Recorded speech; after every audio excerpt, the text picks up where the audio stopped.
It's okay. I can hear you. I know it's so weird. For some reason, when I have my Bose wireless connected to Bluetooth to my computer, it defaults to the wireless headset, and I can hear the notification sounds, Mhm. and people can hear me, but I can't hear the audio in a stream for some reason. I have to go to video audio and then click the exact same output I'm already on, and then it works. It's weird. It is weird. Anyway, How you doing?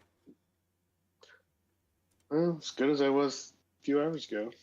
Nice. I had a Caesar salad for dinner.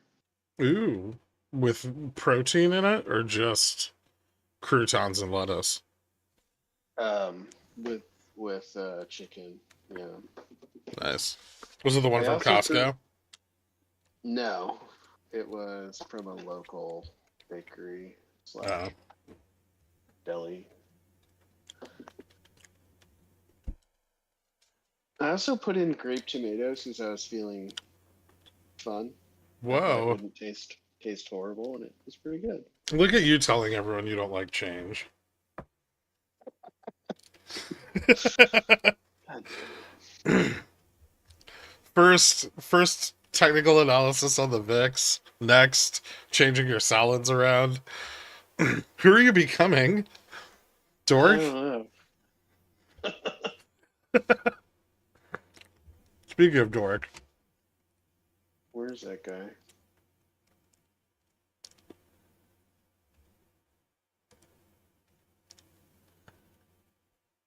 I invited him up.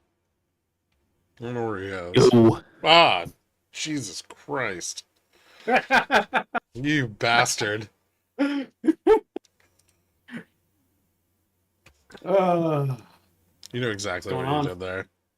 oh fuck yeah, I did. Yeah. Yeah, Well, that was intentional. of course it was. I got a Nothing. nice mic too. I just don't get close to it. Yeah, I do not have a nice mic. I we just have know. headphones. I told you which one to get, Jay Fresh. I'm not gonna buy it. I want GammaStrike to buy it for me. It's $100, dude. Yeah, well, He's right. What, you make that in like an hour, don't you?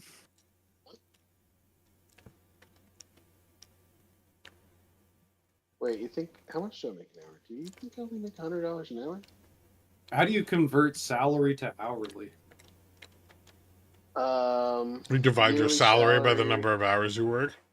divided by. Oh well, then I make close to, $75,000 to $80,000 an hour You only work 1 hour a week. a year. Oh shit. Yeah, I guess I do make about $100 a year. Shit. 2086. Echo Eversky's on it, dude. Look at you, fancy pants. If you'd spend half the amount of time in school, you could be a lawyer making 5 times more money. Well, but then I'd be actually busy. He's talking to me. Wait, no, but lawyers don't work. Have you met one? Well, they have to go to court, so they have to actually be somewhere. Although Jay Fresh did make a terrible decision, and he has to stand in front of people every once in a while. Mm-hmm. Yeah, I like that part though. I get to hear myself talk. That's All right, true. clearly people are just chomping at the bit to just get this started, so let's get Me Too up here. Oh, Me wait. too. Hold on. Do I have a website that works? I don't fucking kind know. of. Can someone want to DM... anyway. Can one of you guys DM me a link of a working website? Well, what do you? Oh, you mean like? Let me see. I can get you one that works. Let's go to beta dev. It does not work. What? Yep. We just gotta log in, right? Am I not logged in? Come on. It works for me. Fuck. It just says something's You guys wrong are so professional. in the corner. That's literally what it says. It says something went wrong. So log out, reload, and log in. It's behaving, kinda. Consummate professionals, Me Too. The utmost. Yeah, we're very professional. We'll just go to fucking. I know. God damn it. I think it's pretty Oh, hey, sick. it's Nuke. Maybe he can tell us why it doesn't work. No, he can't.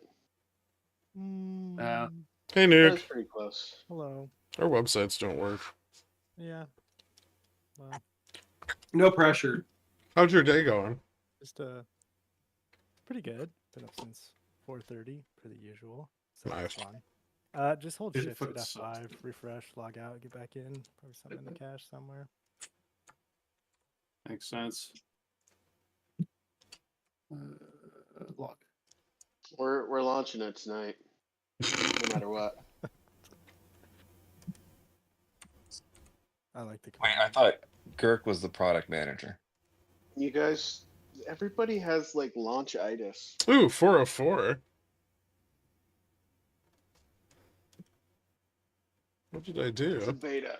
Why don't we just go to regular fucking GammaStrike then for now? What have until we it's been? sorted We've out? been. What have we've been burning the proverbial midnight oil.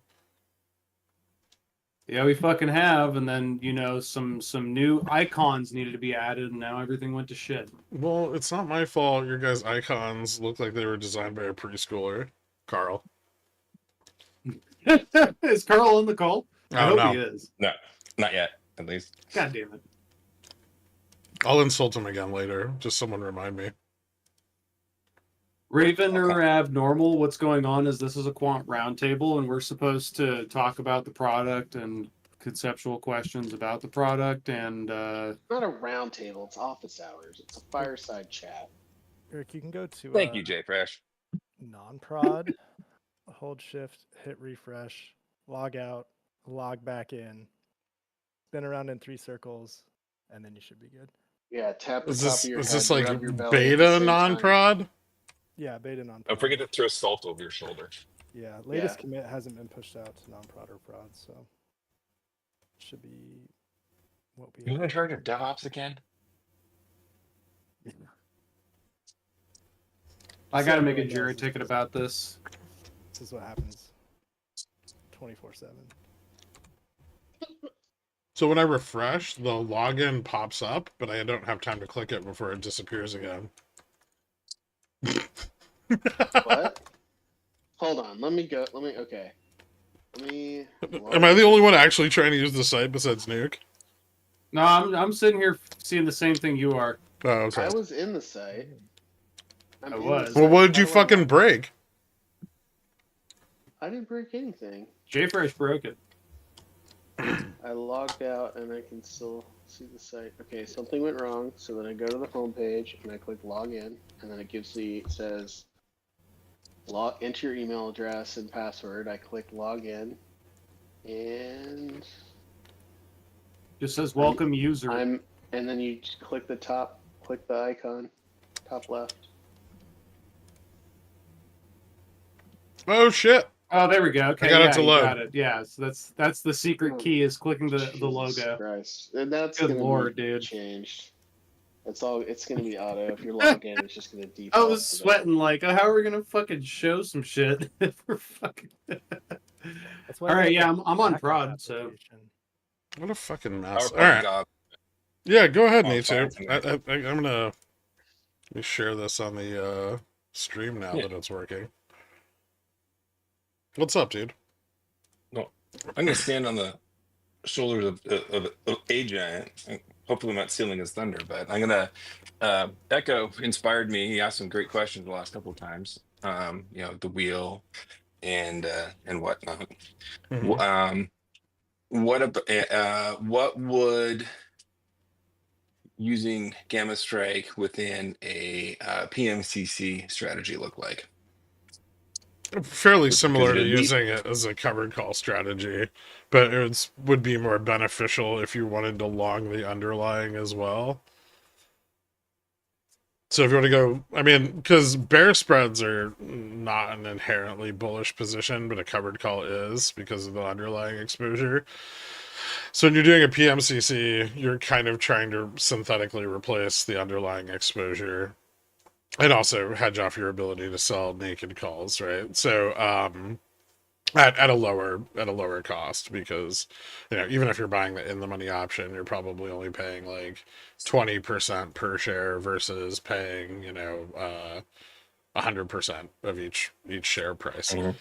Um, but yeah, I mean, kind of the exact same way we discussed. You'd want a positive delta, positive gamma environment, and you would probably ride the long call up through that environment, and then as things started to top out on the chain, um, looking at your decks, looking at your neutrals, and deciding where kind of the relative local top is, and then you would begin selling your calls against your in the money call.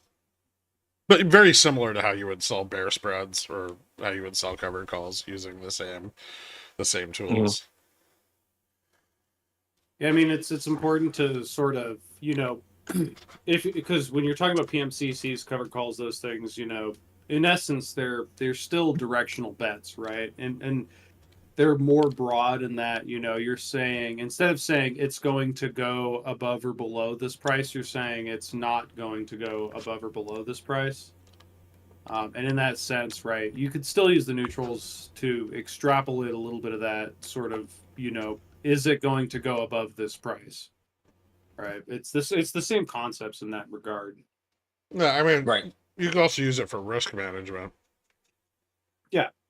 In the senses of Yeah, the risk stock management, is take if the profit, stock yeah. is trading up and your gamma neutral is rising towards spot, you're long the underlying in a leap that's already in the money. If it fell, into a negative gamma environment at the current at the money price, we'd probably want to close the leap and wait to reposition until you got a new low was set. Yeah, or turn it into a PMCC if you so choose. Oh, If it's Gork, keeping the money. Glarp, you gotta do the Discord video if you can. Yeah, Share yeah. the I screen. can. Thanks. I wasn't doing anything fancy yet. Oh, There it is. Yeah. I popped it up. So yeah, I mean, I would both use the neutrals in that case as a risk management tool, and also to kind of pinpoint the selling of the out of the money calls. wait, why are you using non-prod? Use dev.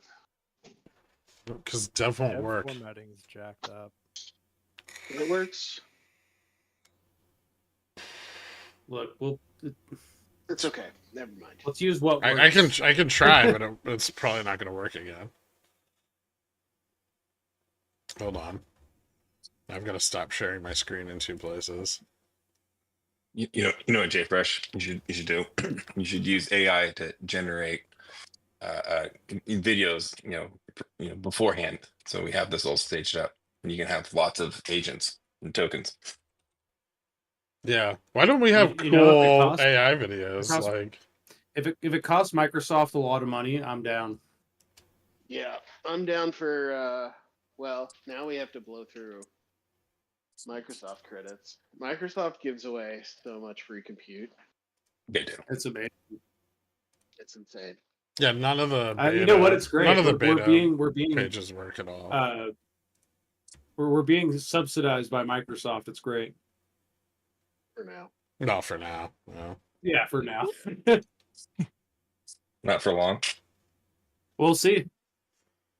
If launch goes good, then we'll keep getting subsidized by Microsoft. For just a little bit longer.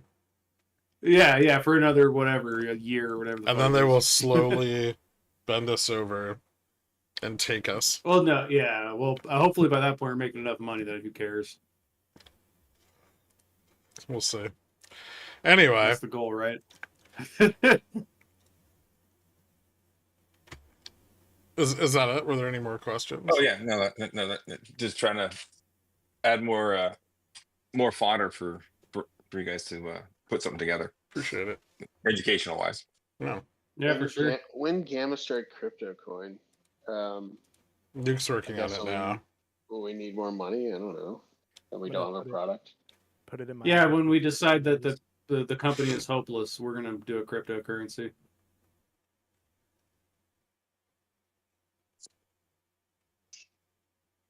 On which chain again?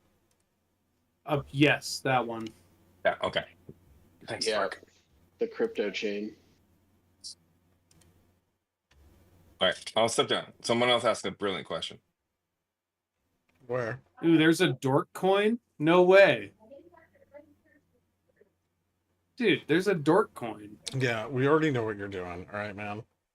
I'm full porting dork coin. Hey, I have a question, Gherk. What's up, man? Why do stocks tend to not stay below gamma neutral and delta neutral for prolonged periods of time? Well, first off, IV is higher, and then you have mean reversion, right? And so staying in a negative gamma environment for any significant amount of time is generally pretty rare. So is it the result? Well, eventually, you get like the spike in volatility, and that encourages volatility to be sold, which drags the neutrals closer to spot. And then turns the price action around because the benefit is shifted to being bullish from being bearish. Yeah, so I mean, if you kind of think about it, or at least the way I think about it is sort of an options chain that is balanced is somewhere in the realm of delta neutral. And so you can kind of think of that as like if all of the options just like disappeared tomorrow, that's where the stock would want to be. And so then you can think about, okay, well, if we're above delta neutral, we're usually above gamma neutral because those things are typically fairly close to each other, although sometimes they can be significantly farther apart. So if we're above gamma neutral, we have low volatility, and so things are going to kind of just stay where they're at, right? They're going to stay in this low volatile environment, and then options aren't doing a whole lot. And then when you're below delta neutral, you usually below gamma neutral, you have this very high volatility. But remember, options positions are temporary, right? And it's hard to keep a long-term stable, large option position on a stock that's moving rapidly. Things are going to change on the options chain, and so you tend to unwind down there, and so that's why you would go back towards delta neutral, and why you don't tend to stay down there as long. Also, stonks go up, so there's always a positive bias, kind of I mean, yeah, acting against that volatility from the options chain. I mean, as an investor, I mean, ideally you'd want your stock above gamma neutral and probably closer to gamma max, right? Because that's where your volatility is going to be pretty low, like right in that little in between spot. So, as you know, if you were a large institutional investor, you would probably set up your hedges and such that your gamma was the, set up to handle those high sort of shifts in volatility. And as such, those hedges, when they're held by the market maker as the counterparty, tend to have a reduction in volatility as an effect. Yeah, remember, it's always the MM's job to pare down volatility over time. And so when you start falling below delta, especially neutral, volatility really ramps up a lot. And since the market maker is actively combating that higher volatility environment, any equity, especially Profiting from. yeah, and profiting from, eventually it's going to mean revert back to where their hedge is. Now their hedge can move down with price, of course, but it's usually going to be out of the money to the upside, right? And eventually it will normalize there, and as it normalizes there, then the market maker once again becomes supportive, which kind of drives bullish price action in the underlying. And so it's really just kind of a supply and a demand thing with a little bit of profiteering going on. I mean, the market itself is constantly just paying market makers to reduce volatility because it allows all participants to believe that there's less price discrepancy among participants than there actually is. Right. And that's where I was trying to determine, is price actively drawn to those levels by participants, or is it just where things settle given positioning, right? Is it intentional or is it a side effect of participants in the market? It can be both. Yeah, it's both. I would argue that it's probably both. Um, there's like, let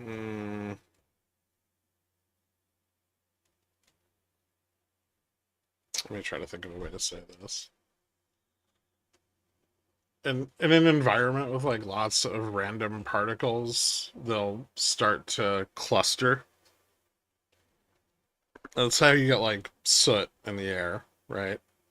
And so you have a lot of different participants doing little things, right? But there's that like herd mentality that will kind of draw them to major strikes. And then as that happens, like more and more participants are drawn to those strikes, and that creates normalization. Isn't that's like explained by Brownian motion, right? Data. I mean, Kind of it's the explained more by, it's the like, Keynesian nucleation theory. it's the Keynesian beauty contest. I mean, really, when a stock settles around a price and people who have a bajillion shares of it, right, they're going to, with that bajillion shares of stuff of that company or whatever it is, or with that beta they have in the case of an index, right, they're going to want to protect their position right after their last bit of positional protection has either phased out, become old, gone out of the money, in the money, whatever it is. It's got to get repositioned somewhere, and there's psychological levels that people will gravitate towards, which is the Keynesian beauty contest.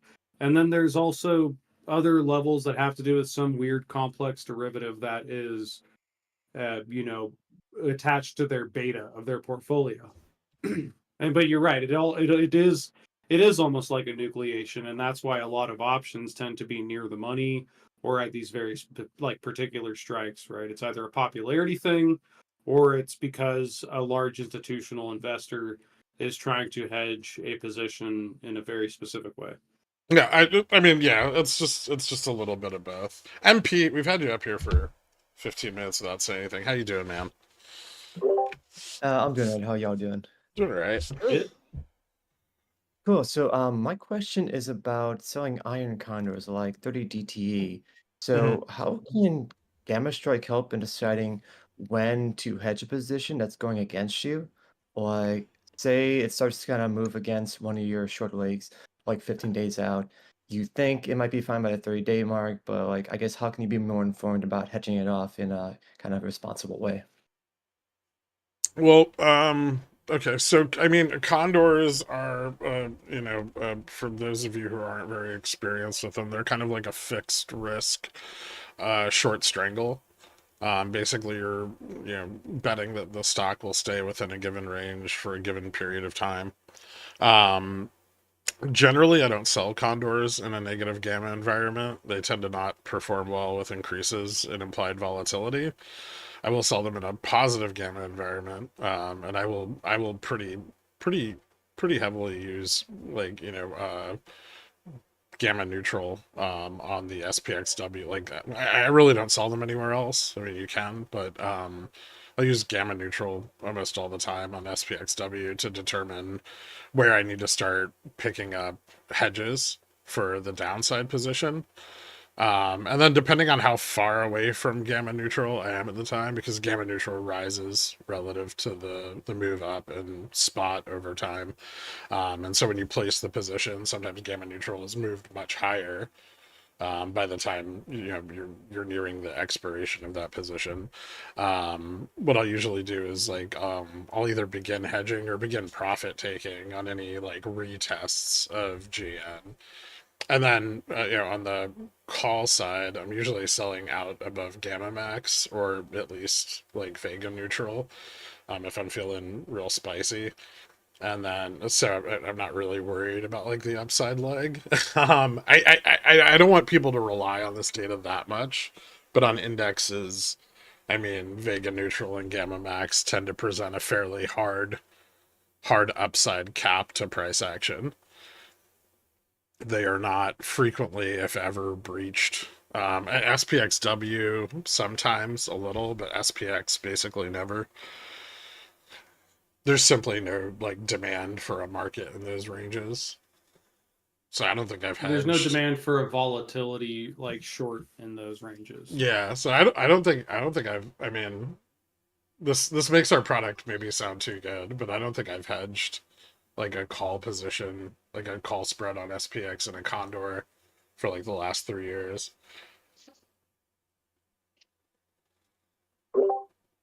Cool, thanks. A while back on stream, you'd mentioned like very roughly like a strategy of selling like 30 DT SPX condors like around 0.2-ish delta. So I've been kind of toying with that, and a few times I did it, it seemed like, lands got breached and, I rushed to hedge it, but ultimately, It, both were short. So just trying to like learn more about that and like how to maybe use the tool. I mean, I would say, yeah, paper trade those a little bit. You'll find very often over that period of time that you will mean revert back to, where they, like, even if one of the sides is breached, sometimes you can just roll it out, especially if it's the downside. You can usually just roll it out and then, close it when it recovers. Something to watch for, I would say, is if I saw like a big increase in like long-term volatility expectations, so like if I was looking at implied move like 30 45 day and they really started to ratchet up, I might start picking up like a few hedges for like the bull put spread side of the condor. Keeping an eye on IV, and then also keeping an eye on Delta as well. If Delta were to start dropping negative or we're approaching a big expiration, those are really good times to hedge. So around OPEX, when you have a lot of Delta falling off of the chain all at once, because that can lead to very large moves in the underlying, like 1-2 sigma moves following the OPEX expiration. But yeah, that's about it. I mean, they're not super complicated. I kind of like sell one every day and then one falls off every day, and I just do that every morning.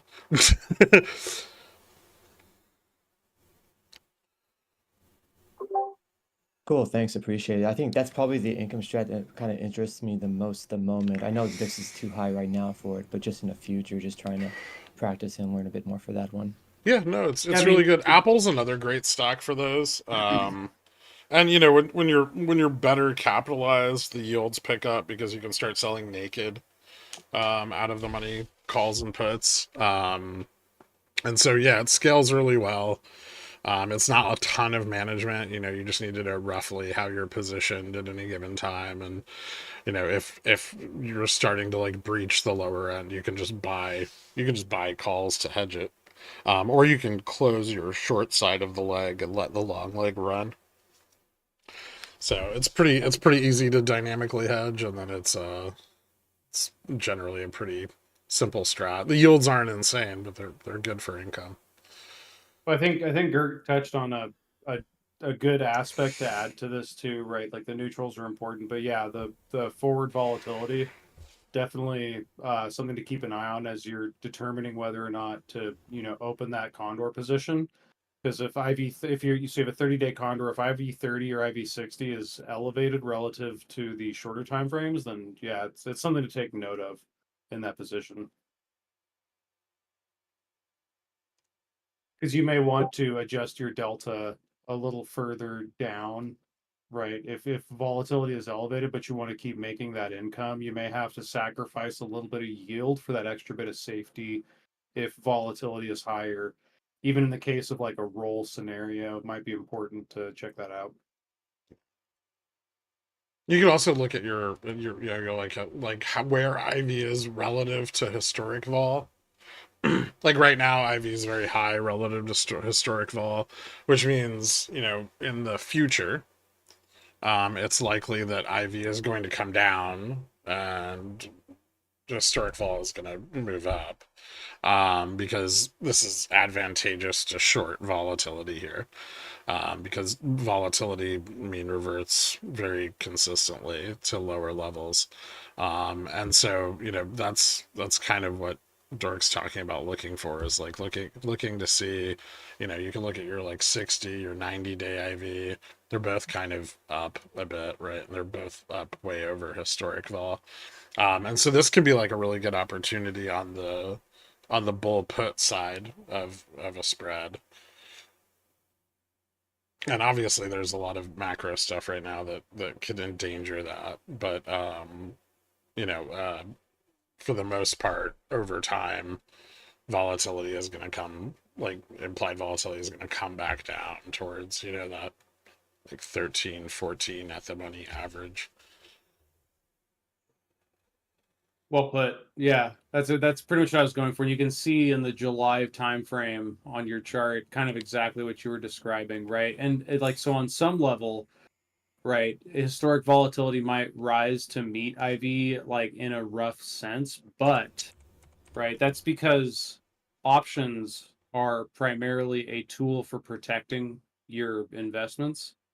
And so when historic volatility rises, that IV is going to rise with it as people make the reaction of wanting to protect their positions, right? So it's just something to think about. Whereas, when I look at right now, it doesn't really look like too much of that, just some uncertainty about, maybe the Trump presidency or something.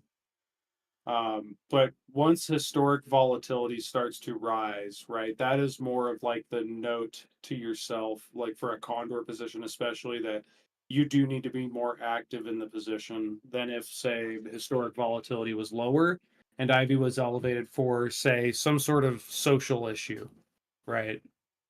So you take it all in context, but yeah, Gherk, you put it fucking amazingly. Thanks, man. Yeah, another thing I would add, since we're trying to show all of the tools on here, if you go to options macro really quick, Dirk. Ooh, yeah. I haven't gotten to. Well, I didn't want to add any kind of discussion on trading that Oh, it probably because it might still look like shit on NPR, but we fixed the data in dev, but it doesn't matter. I don't know if I have it here. Yeah, you do. It's the second, or it's the third to last. Don't you had worry, it. the icons are Right going there. to be, the icons will finally make sense, and no more icon confusion imminently. They'll make more sense. Yeah. Here we go. Yeah, so some of these peaks are fixed, but if you You want moneyness macro, right? both the top and the Okay, you yeah. talk about that. I'll be right back. Okay, yeah. His cat probably is about to turn off his power strip again.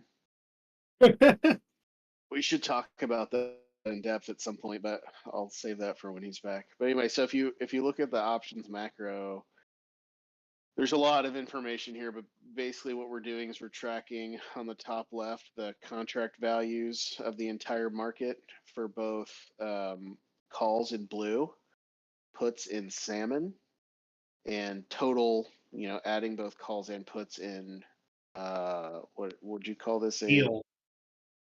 No. This is you're saying not blue. Teal is calls, puts Yeah. is salmon. Oh, that would be Then fuchsia. fuchsia, yeah. So then fuchsia is both of them. And then if you look at the next one, top middle, that is the delta of all of those contracts split out as calls and puts, and then also the total. So the delta divided by the value of the contract tells you how much market leverage you're given, right? So you can see that puts are high, usually around 10. Right now we just have data for 2024. This will go back to 2021 eventually, and then we already have plans to go back to like 2019 or so. That's kind of in the works now. But anyway, so this data shows you how much leverage people are taking. So basically what this tells us right now is that there are there's not a ton of open puts in the market, like in terms of value. We're talking like, usually around 100 billion, 100 to 200 billion. But there's a significant amount of delta because they're very far out of the money and they have a lot of leverage. So well over $1 trillion, and you can see right now it's kind of rising. So what this is telling me is that this is a consistent long-term sold put position that has very high leverage. That's kind of propping everything up. And you can also see after December OPEX, which was a big options expiration, that call delta and call contracts open just dropped off pretty heavily. This tends to drop off a lot in an OPEX, but this was quite a lot, and it doesn't seem to be growing yet. It can take a while to catch on, but it doesn't seem like people are really selling much stuff. So if you go down to the bottom 3 graphs, this shows stay where you were. Yep. So these are complementary graphs to the top, but instead of over time on the x-axis, it's by moneyness. So what we did is we took every stock and we looked at what is the value, or so every stock, and we looked at every option and we said, what is the value of that option as the price of that underlying changes, and we normalize it to moneyness so that we can add them all up. So this literally says if all the options in the market, if you look at the bottom left, if all the options in the market, or if all the stocks in the market went up 10% to 1.1, then that's how much call delta would rise. That's how much put delta would drop, and that's how much total delta would rise. And so if you look at the middle one, that's delta. Oh, sorry, the other one's just contract value. The middle one's delta, and the far one is leverage. So what this tells you, I promise I'm getting to the point here. So what this tells you is where are you relative on this curve relative to other points? So there's a couple of things that I would look at here. So number one, as Kirk is showing, you can compare to previous times. So the bold colors are the last trading day, and the sort of slightly hidden colors are the previous trading day. So he's gone back to December.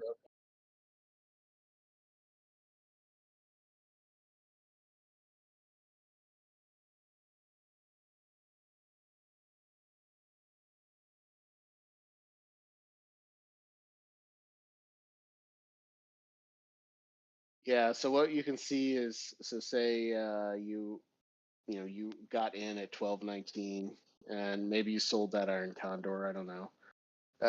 But anyway, what you can see is now the biggest change is call leverage. Not only has call delta dropped, but out of the money leverage has also dropped because the slopes of those lines are different. So it drops off more as you go out of the money for those calls. So it shows that call leverage is dropping. So people are putting fewer bets farther out of the money on calls. And you can also see that, but you can also see here that the delta on, well, in this case, he went to a weird date where, because we're right near expiration. So it says, so if you go like a few days earlier, yeah, this is a good one. So you can see here that put delta has risen some. It hasn't risen a ton. And if you look at the total, you're kind of sitting right at the bottom of this. And one thing that I've noticed, if you look at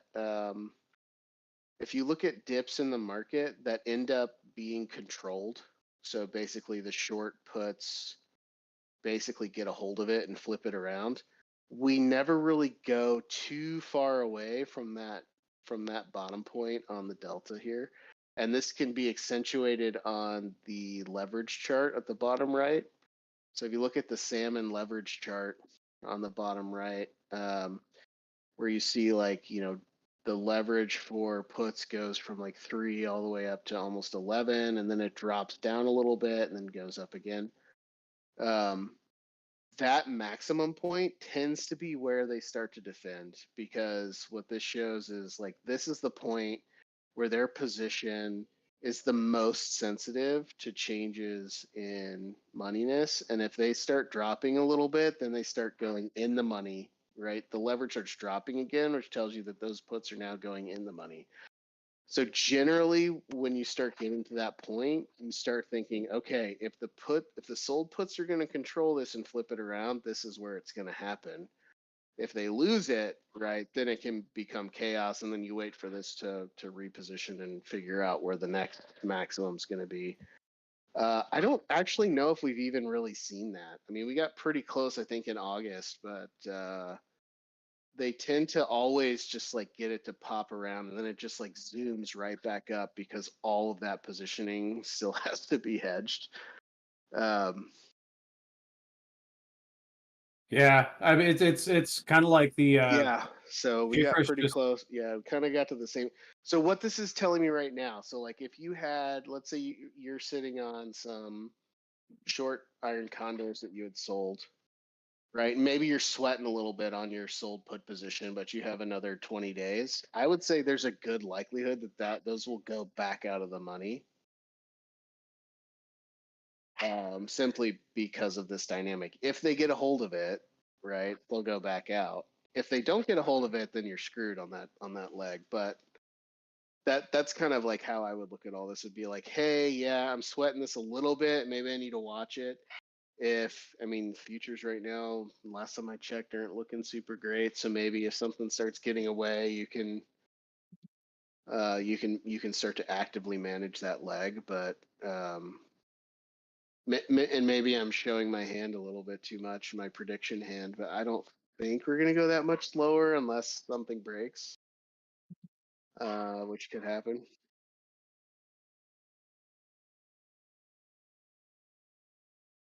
Yeah. Anyway, so that's one way you could use the options macro, which is my baby. So I threw all that in there. yeah, well it's kind of like the I was just gonna say basically JFresh did the long-winded version of when Jim Cramer says the market caught a bid, right? This is the spot where the market sort of like catches that bid and stabilizes and gets support and Yeah, positioning because if comes they in. don't catch that bid, a lot of people are fucked. Well, Yeah, them included. Yeah, yeah, can I just say how pretty these charts are? they're They're very amazing. Prettier than pretty. Jim Cramer. That slider is so cool. Jim Cramer would be proud. Oh yeah. Oh yeah,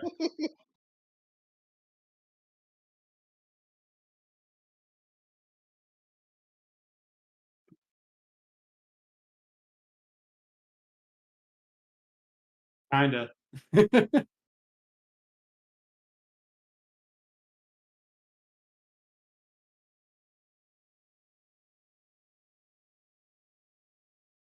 Yeah, they look flat right now, but if you go back, this leverage started building in 2023. And if you go on my Twitter, I have older ones that I built, out of shit charts. But yeah, it goes way up in like 2023.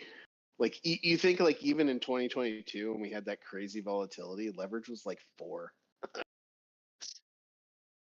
Well, that's why we have the crazy volatility is because leverage. Yeah, I don't want to get into our tinfoil hat craziness on this, but yeah, there's an interesting shift in the market dynamics right around pretty much exactly when SVB went bust.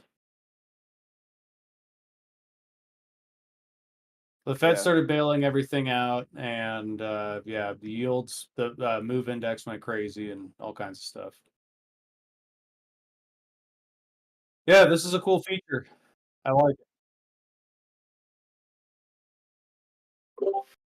It does, yeah. I'm gonna have to go rewatch this and take some more notes. But yeah, it's awesome. I appreciate the tangents and all the information. So, we're about to see it. All right, thanks, That's guys. kind of sorry. That's kind of what you get with me. Yeah, I'll also say in terms of because of the comment about notes, we hear everybody ask begging for documentation that is in the works and will be coming soon. Hopefully, we'd like it to be well integrated into the site, so you don't have to keep jumping back and forth between a documentation page and stuff. But it'll take some time, but it's coming. Yep. Thanks to JFresh. Everybody thank JFresh for being awesome. I haven't done it yet. I'm only like No, you're supposed to maybe use this as 15% of the way done. encouragement. Accurate.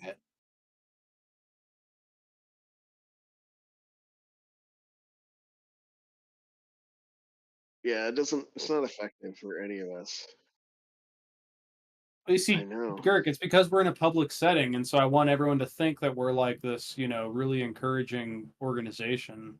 Why are we hired? I don't know. We're not.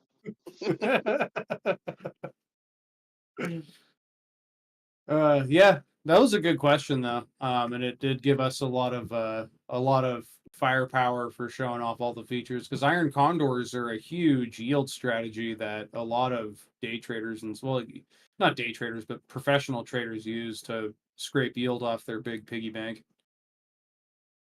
Me too. It never even crossed my mind to have AI make the documentation because everything I've tried to have AI write for me, I had to rewrite anyway because it sounded stupid or nonsensical. And it's just like middle management. It's just like all of these startup companies built these LLMs and they just fed it all their pitch decks. And they just all like say a bunch of words and they sound like maybe it's a thing that people say, but it doesn't actually really say anything. It's awful. I hate it. Well, so what you could do, JFresh, is you could use it to convert it into like an HTML with links, possibly. There's but there's already things that do that. Yeah, they do it programmatically and they're perfect. Yeah, and don't hallucinate and yeah. Yeah. I just was using that as an entryway to shit on AI.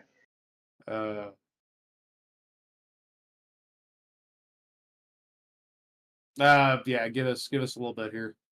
Or fucking buy it. Yeah, you can fucking buy it. Yeah. Hitting up the merch store when that opens. Oh yeah. Yeah, we already got our pecker toppers going. We're good. Yeah. GammaStrike Is it for me? Peener top hats. and cyan. Well, somebody raised their hand. Jen, I appreciate the compliment. It's You know great. what I just realized, guys? You know, great question.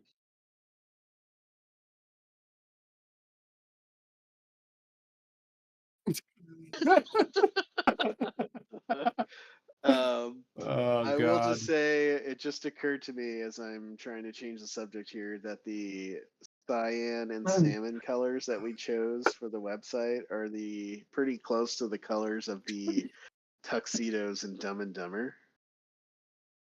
Was that on purpose? I love it. God damn it. Yeah. I mean, we'll probably give you guys like, I'm guessing a week to 2 weeks notice because we're flying by the seat of our pants here, but we'll know when we know, and when we know, you'll know. That's pretty much how that goes. But we're working fucking hard on it. Yeah.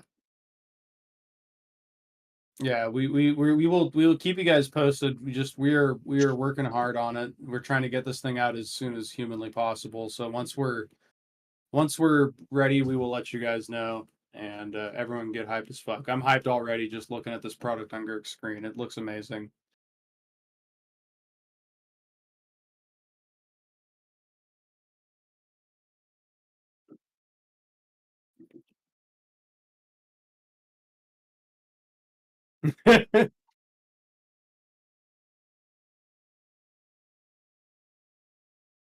Oh yeah, Grackle. Yeah. Pickle Jar gets first dibs. We're gonna do a soft launch first. We'll let you guys know with some advance The notice. timeline was supposed to be release the thing we're showing you now last Friday.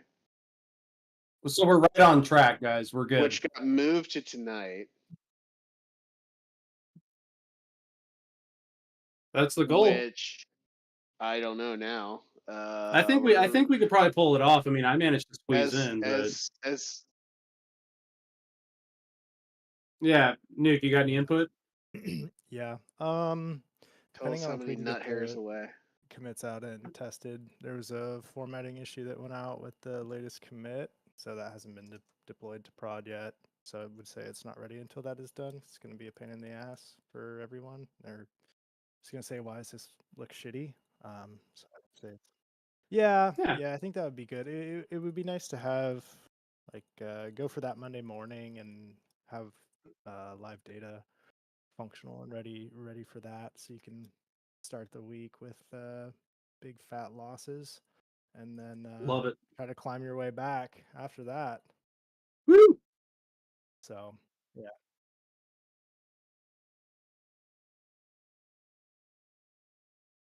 Yeah.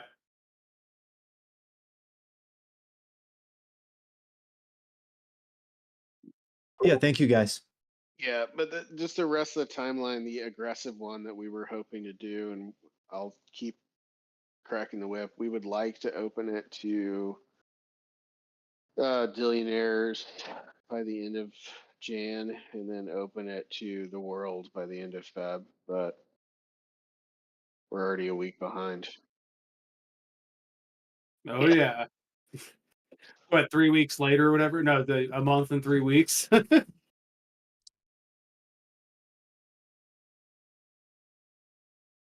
Nice. Oh man, my data's gonna get so fucked up.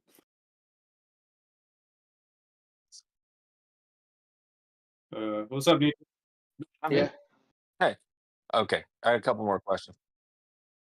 Yeah, seriously. It's like looking in a mirror. So, guys. Okay. No, really, Dork. Just a second.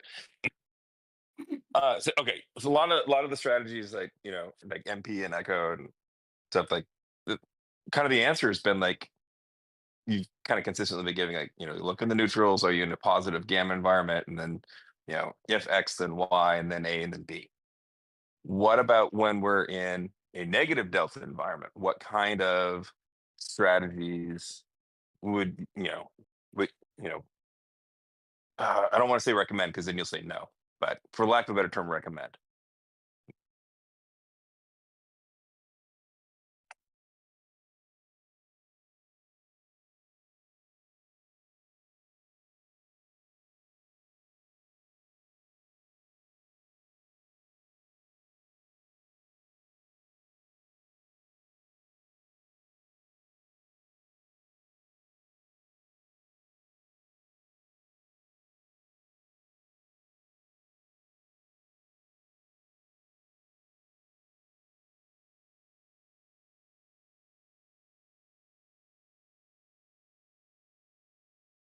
Yeah.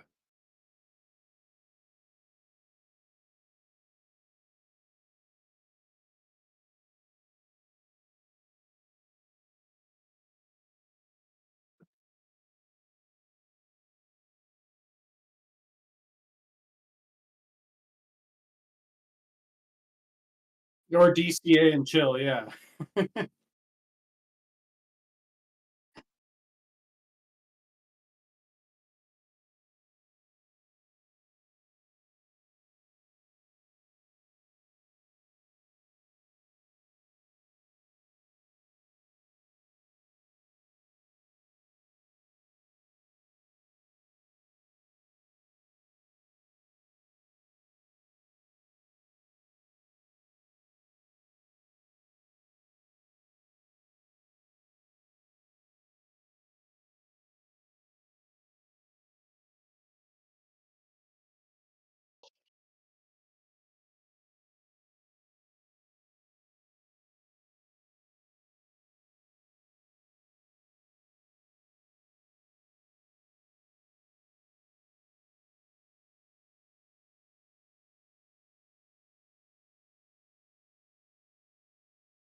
Debit spreads are great in high vol, yeah.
Yeah, I mean that makes sense, that positioning, right? That whole idea of yes, there is that potential for this increase in volatility, but like we were talking about with the negative gamma environment, right? Like that potential to mean revert increases as net leverage increases because the market writ large is going to naturally want to defend that positioning.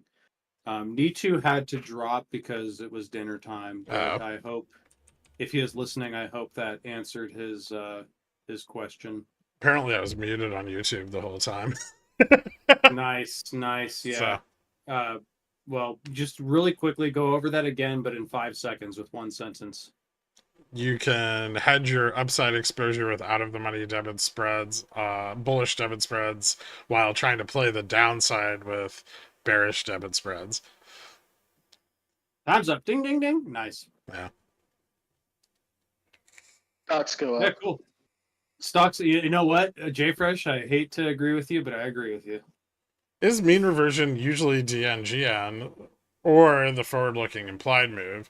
Over time, DNGN. Oh, you kind of answered that. Stop answering shit in chat. Oh, JFresh is just in here Sorry. soaking up all the questions. yeah, I mean, it Nah, depends on. I mean, it's kind of both. It kind of depends on what your time frame is. Yeah. so the DN implied and move. GN tend to. So, I mean, the implied move will kind of tell you how much DN and GN might change over your time frame. So, Well, the 'cause implied you move, don't right, know where is DN or GN is going to be in the future, so it's going to go towards that, but the target's fuzzy. And the Yeah, implied move if we kind of go tells you back how fuzzy that to target is. times when things were actually bearish, DN, as you can see, after failing the mean reversion test, DN and GN would continue to move down with the market as the market was made lower and lower, right? Because the MMs, the middle point of the MM's book is going to follow where the market making activity is, and so if the market making activity is largely in lower ranges, you are going to see their neutral hedge move down to those lower ranges. And, conversely, in a bullish market, you're going to see their hedge move up over time, consistently with the rise in prices. So I just wanted to say something really quick too, just to clarify for the implied move. So when you think about, volatility, right?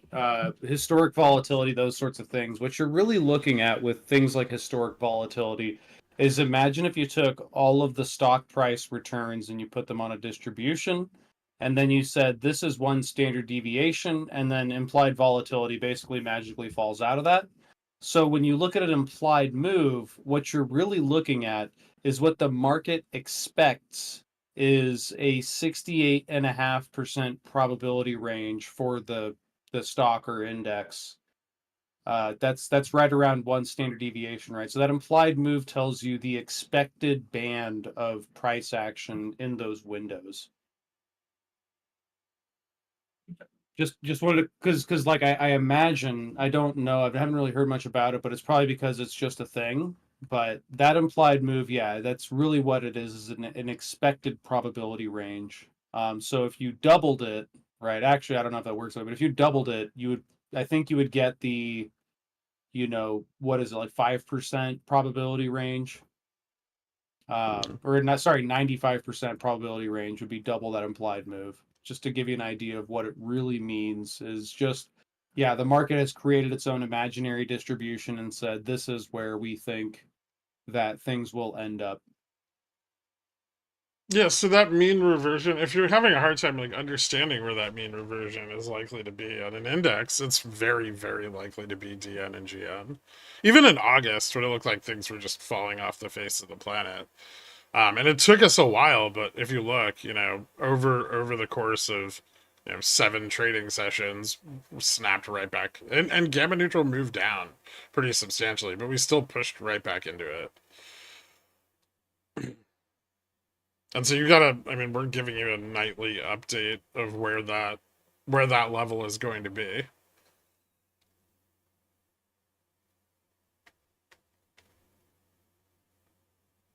Yeah, and you can sort of synthesize the two, right? Is DN and GN, are they within the implied move over a certain time period? Then yeah, I mean it makes sense to target it, Yeah. in that time period. Yeah, so I mean, if the market's expecting, like right now, we're about what? Some bips. Yeah, some number of bips How many below bips? below below the weekly GN. Let's see. Just gonna give it a quick measure here. It's like 94 points. So a mean reversion over the next 5 days, not super unlikely. Also, why is our implied move for tomorrow 0.04?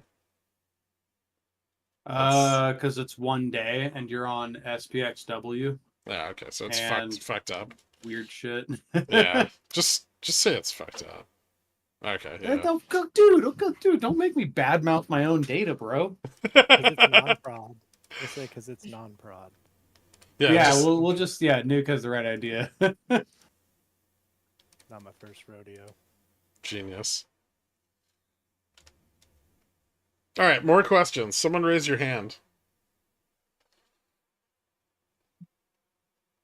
Yeah, someone raise their hand, someone ask a question in chat. We're here. If you don't, we're gonna leave and have bonbons. I'm gonna eat some bonbons off of you, Dork. Yeah, you are. I got the whipped cream and everything. Nice. We're gonna have to send that to HR. I already Dude, pre-submitted. Barl is so overworked right now. I already dude. pre-submitted my form to Barl last week.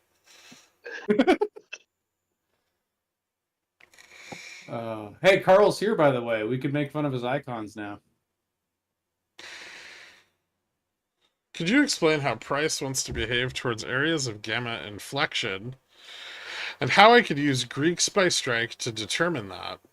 Ah, so you want to know about like how gamma kind of acts as gravity, like a gravity well at larger strikes? Or do you want to know how it behaves in areas where there's very little gamma? An inflection point, and I mean, technically speaking, is where the concavity shifts on the gamma curve.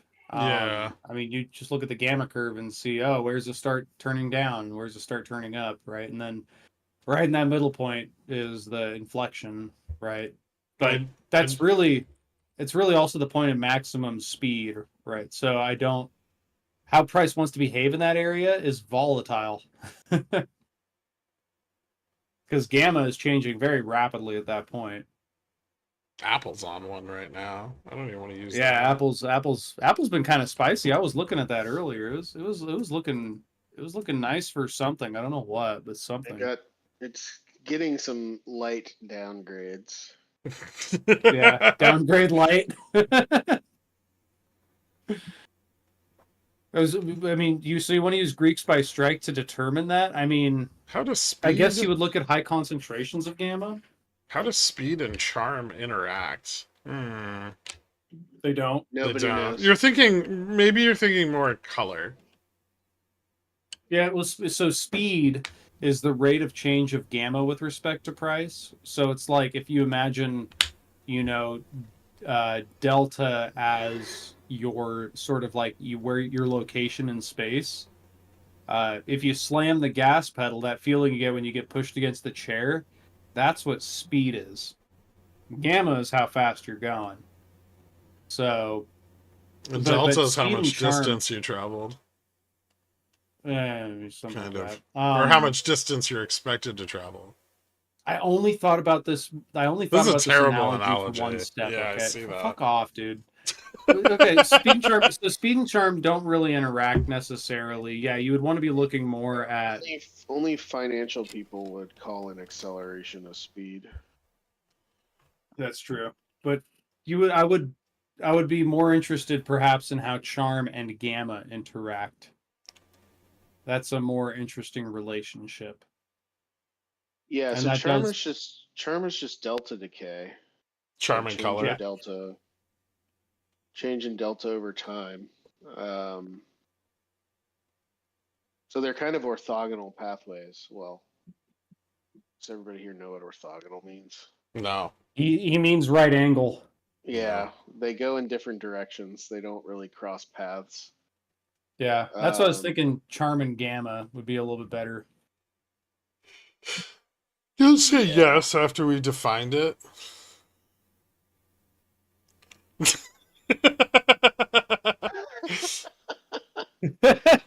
Yeah, so one tells you how delta changes over time, and the other tells you um, how delta accelerates with price. More how Gamma Right. changes. Yeah. Oh, there we It's go. certainly There's a true pickle jar member. Did you say orthotic? I have those in my shoes. yeah, the speed is interesting, right? It's, I guess, a little more akin to Vana in that sense, where it has more of the accelerationary description. Charm itself is more of like it's like a decelerationary measure, I guess, or not decelerationary, but like it is in a way.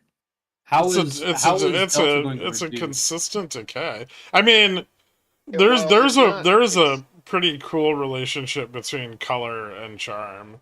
There's not a very interesting relationship between like speed and charm though. Yeah, yeah. well, like So charm and gamma, like charm so if goes delta, one over time. So you can yeah, basically estimate how much the delta on something is going to decay if it's out of the money by like the amount of delta it has divided by the number of days it has to expire. That's how much it's going to decay in a day. right, and And that as you affects get its closer, speed that though decay too. gets bigger. And that affects its speed, and that, when a contract has less delta, right, its gamma is also going to be significantly lower, and the change in gamma based on a change in price is going to be much lower too. I'm about 99% sure nobody's following anymore. We've Good. lost the thread.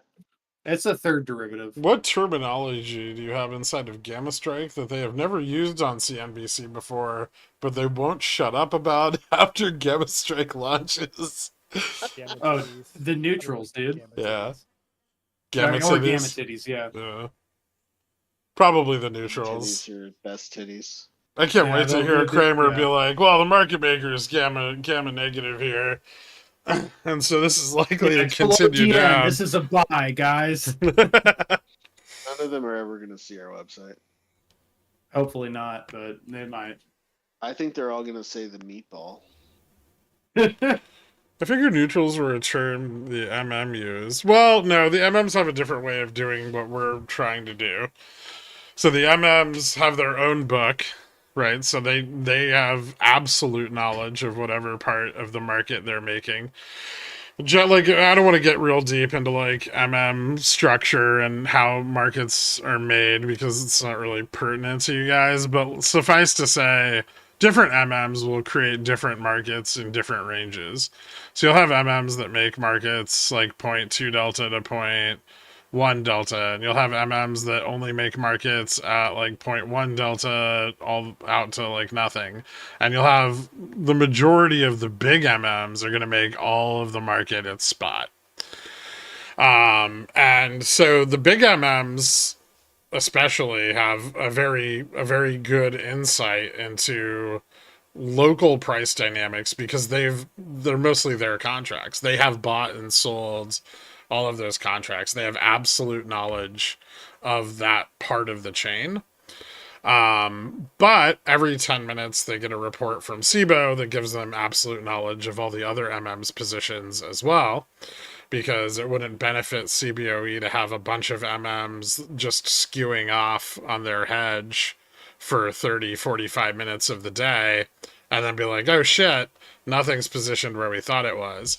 And so for them to figure out how MMs are positioned in the market, they get a report every 10 minutes that gives them absolute insight into everyone else's positioning. They adjust their hedges accordingly, and the market moves on in a stable fashion.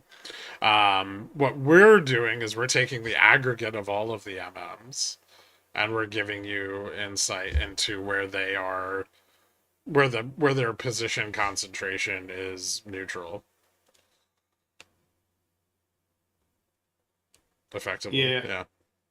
Pretty much. I mean, yeah, we're not trying to, you know, and I need to speak carefully because Wirt is now in here. Oh yeah, what's up, Um, Kenny?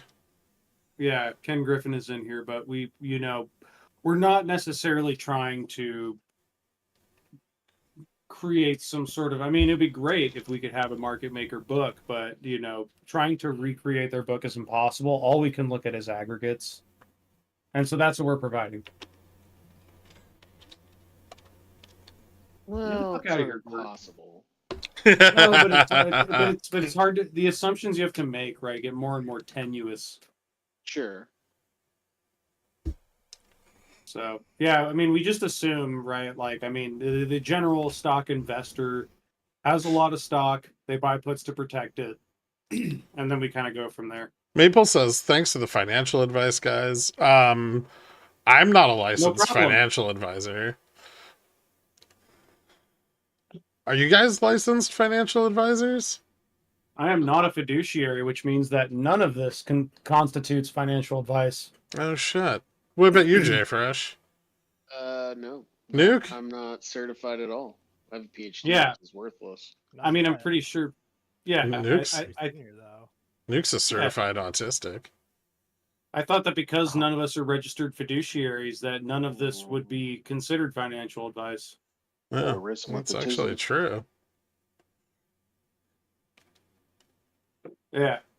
Everyone I know who owns stock has no idea what a put is.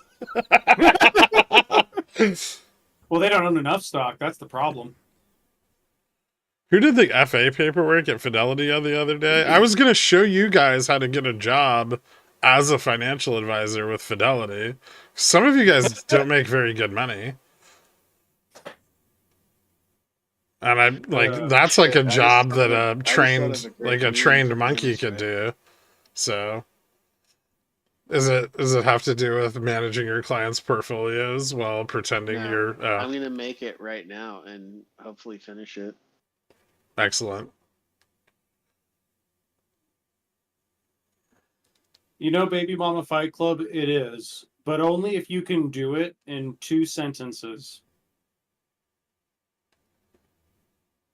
Can I work it with my day job? Oh yeah, absolutely.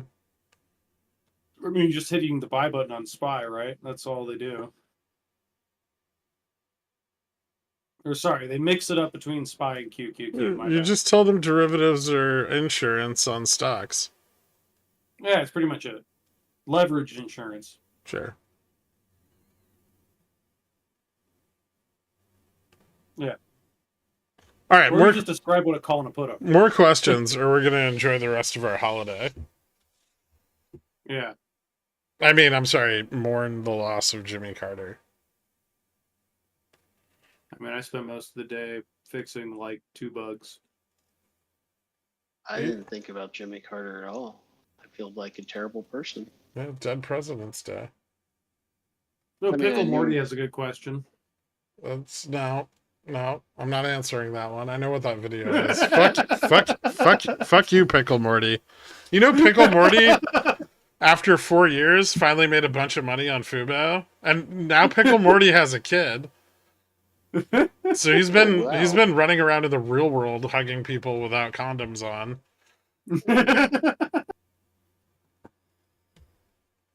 Yeah, I can't imagine Pickle Morty as a father because he kept hugging you. Yeah. I told him to stop and he wouldn't, and I refused to unblock him. That's fair. He still hugs all your posts. You just can't see that he does. I'm sure he does. Yeah. I don't care. Yeah, give us some questions, guys. I mean, do you want to see something in the product? Do you want to see a stock for all you non-pigeon whales who are in here? Is there something that interests you that you want to look at? Ask us questions. Everybody say live data tomorrow morning on the new beta. Yeah. There we go. That'll make Nuke feel If you IPO, can we get in early? Listen, this is how it's going to work. We're going to develop cool, awesome trading strategies that make shitloads of money. And we're going to keep those for ourselves. And we're going to develop some like pretty awesome ones that make some money. And we're going to sell those to really rich people. And then we're going to make some that like make okay money. And we're going to turn those into ETFs. Yeah. Nice. And then you guys can invest in the ETFs if you want to. I don't care what you do. Yeah.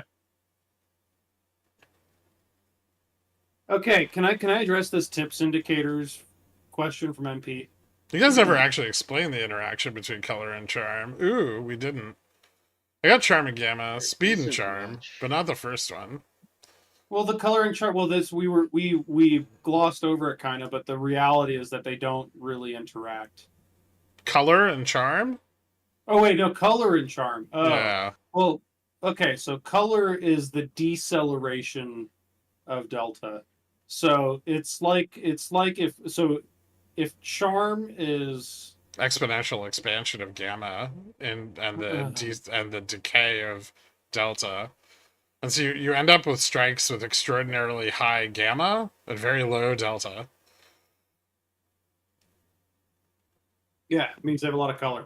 Yeah, It's colors which I mean, can create extremely like it's that relationship is what creates a lot of the crazy shit you see happen in the last like 3 minutes of the day, especially if any strike is crossed on SPX, for instance.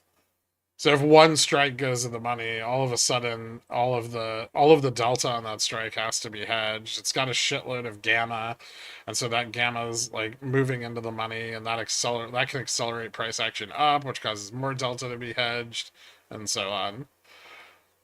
Yeah, it's kind of like it's kind of like if gamma is if charm is supportive, color is almost like squeeziness, but concentrations of color will generally tend to happen on strikes that they have essentially zero probability of going in the money and will only go in the money on those days where we see like 30 bips up in the last like 10 minutes of the day. I don't want you guys to share your trading strategies with us. You don't have to. But you can ask about them if you have questions about them or how to make them better. Ooh, Carl had a good suggestion there. I mean, we can. I mean, we can put the G scan. We can put the G scan value on the tickers. I just want to do delta as a percent of market cap and rank them. That'd be fun. That would be better. Oh yeah, Carl. I like Carl's suggestion, kind of taking G scan and just tossing it on the ticker somewhere. It's there. We can. Although Nuke is probably going to be mad when he listens back and hears that we might do that. Oh, Random's in here. He might be mad too. I don't New meme just dropped. know. Ooh. Is that Moses discovering the burning bush? The wise men, or is it the commandments? No, it's like the wives that showed up to look for Jesus in the tomb, and the stone was rolled away. Oh, you've spent too much. You've spent more time at church than I have. Yeah, I know. You've been in Texas too long, dude.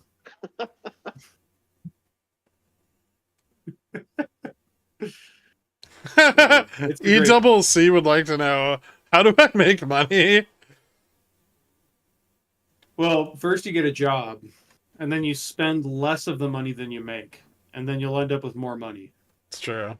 So okay, wait, I was getting to something, guys, with the tips. The tips are fairly relevant. The issue with tips right now, in terms of the context of GammaStrike, is that we don't supply them. No, you guys will never have them. Have any... They're mine. Fuck off. Yeah, I don't think we ever have any intention of doing that. The tips are really cool, and we still need to understand them better in a way. So, but once I'm not fucking dick deep in code, I'm gonna be playing around with them a bit. Maybe we can come up with some cool tools. Look at Kenny trying to cast dispersions on us already. Yeah, JFresh hates the tips. He hates them, even though I gave him a full explanation. But not forever, just for now. Yeah, we'll think about it. But when right now, when I stop making money off of them, someone else can have them. Whoa, need to. Okay, I don't need the personal attack there, but you're right. Do you see Ken Griffin trying to throw us under the bus? GammaStrike trapped Jesus in that cave for 3 days. Oh, word never change. He incubated him so he could become his final form. Oh my goodness. Win GXS rainbow options. Oh, good lord. you, Tell me you guys, now. you guys want to? You could do it synthetically. Is Bongo Man Apple has a looking question. very bullish since the slope is almost vertical? Well, Apple gains a lot of gamma on an upside move. Yeah, it looks very volatile. Yeah, Apple looks dangerous to do things with. It's making, if you look at the daily candles on Apple too, like the 4 dojis in a row like that. I mean, this thing is just trying to go somewhere. It doesn't like where it is.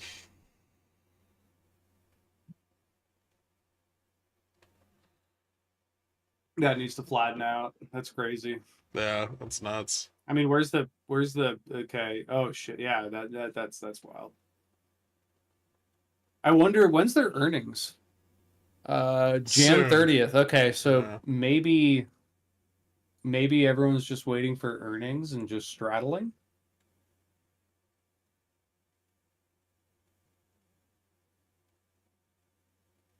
That's my thought. What's IV doing? I'm gonna check. Volatility. Apple.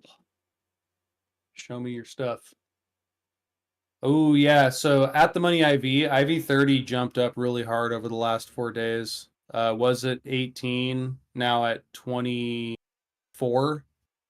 So yeah, this and IV 10 is even higher. IV 60 elevated. IV 90 relatively flat. So yeah, there's just short term. I think there's just short term at the money positioning. People expecting volatility in the price action.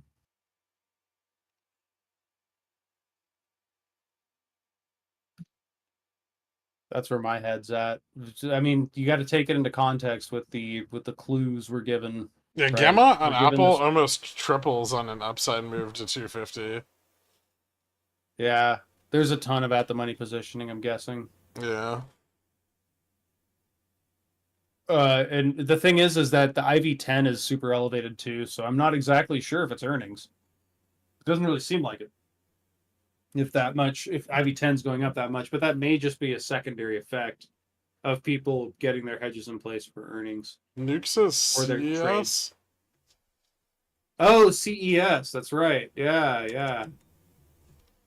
CES is a thing. That can make some sense. Yeah, so Tim Apple goes on stage and collapses dead. How could the data Yeah. allude to a possible play on Apple? Bullish, bearish, neutral, volatility. Well, Apple picks up a shitload of gamma to the upside. It can lose a relatively equal amount to the downside. It can move both directions pretty easily. If it were to fall into a negative gamma environment, the price decline would slow, I think, substantially. But from here down to like 235 is pretty wide open. Conversely, it can also just move up to like 252 really fast as well. There's breakpoints in there. I mean, you can look at where that positioning is highest. To the upside, getting above 245 and above 250 are really significant levels. But pretty much any move to the upside from here would probably test 250. Any move to the downside, I mean, if support at 40 was lost, could just potentially continue out to like 200 or so. Yeah, you could use inverse butterflies on something like that. Or long straddles. Yeah. So yeah, it's just volatility, right? I mean, if you wanted to play Apple in the short term at this point, I mean, IV is already elevated, so Carl might be right with the inverse butterfly play because it'll hedge off a lot of that premium you're paying.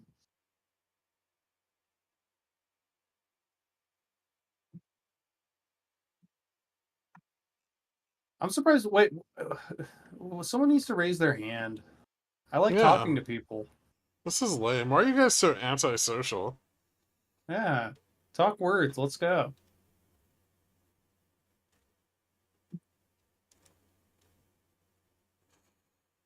Just gonna sit here in silence until someone. Oh, there we go. Spicy Lennel again. There we go. I'll take somebody. What's up, Lennel? The spicy lentil. Yeah, thanks, guys. So I guess when I look at these, I mean, you mentioned delta neutral, gamma neutral, a lot, but is where when it comes to vega neutral and how could I go about like using that info, or is it like useful for equities, or is it more for like indexes? How does So I Vega guess neutral on equities and indexes behaves a little bit differently. On indexes, it tends to be a very like strong upside resistance. On equities, it mostly kind of tells you the balance of like short vol positioning on the underlying. Like generally, equities that are trading under VN, the short vol positioning is like heavily skewed towards the call side. And if they're trading over VN, the short vol is like on the puts. So a lot of short puts above, and a lot of short calls below. okay, but I guess um, I guess in terms of strategies, there's nothing that really like would stick out based on like seeing where. I mean, you Mm. could like follow the market. I'm sure we have like some stacks that we could look up that are like crossing, uh, like VN or near VN. Apple's not a great example because it's gonna be way above it, but maybe something like GME. GME's also way above it. Yeah, like ACHR. everything's way above it right now. Yeah, nah. Um, Oh, you know what? Here, I'll there's use kind of G-Scan. a I could probably reason find for one that there. too.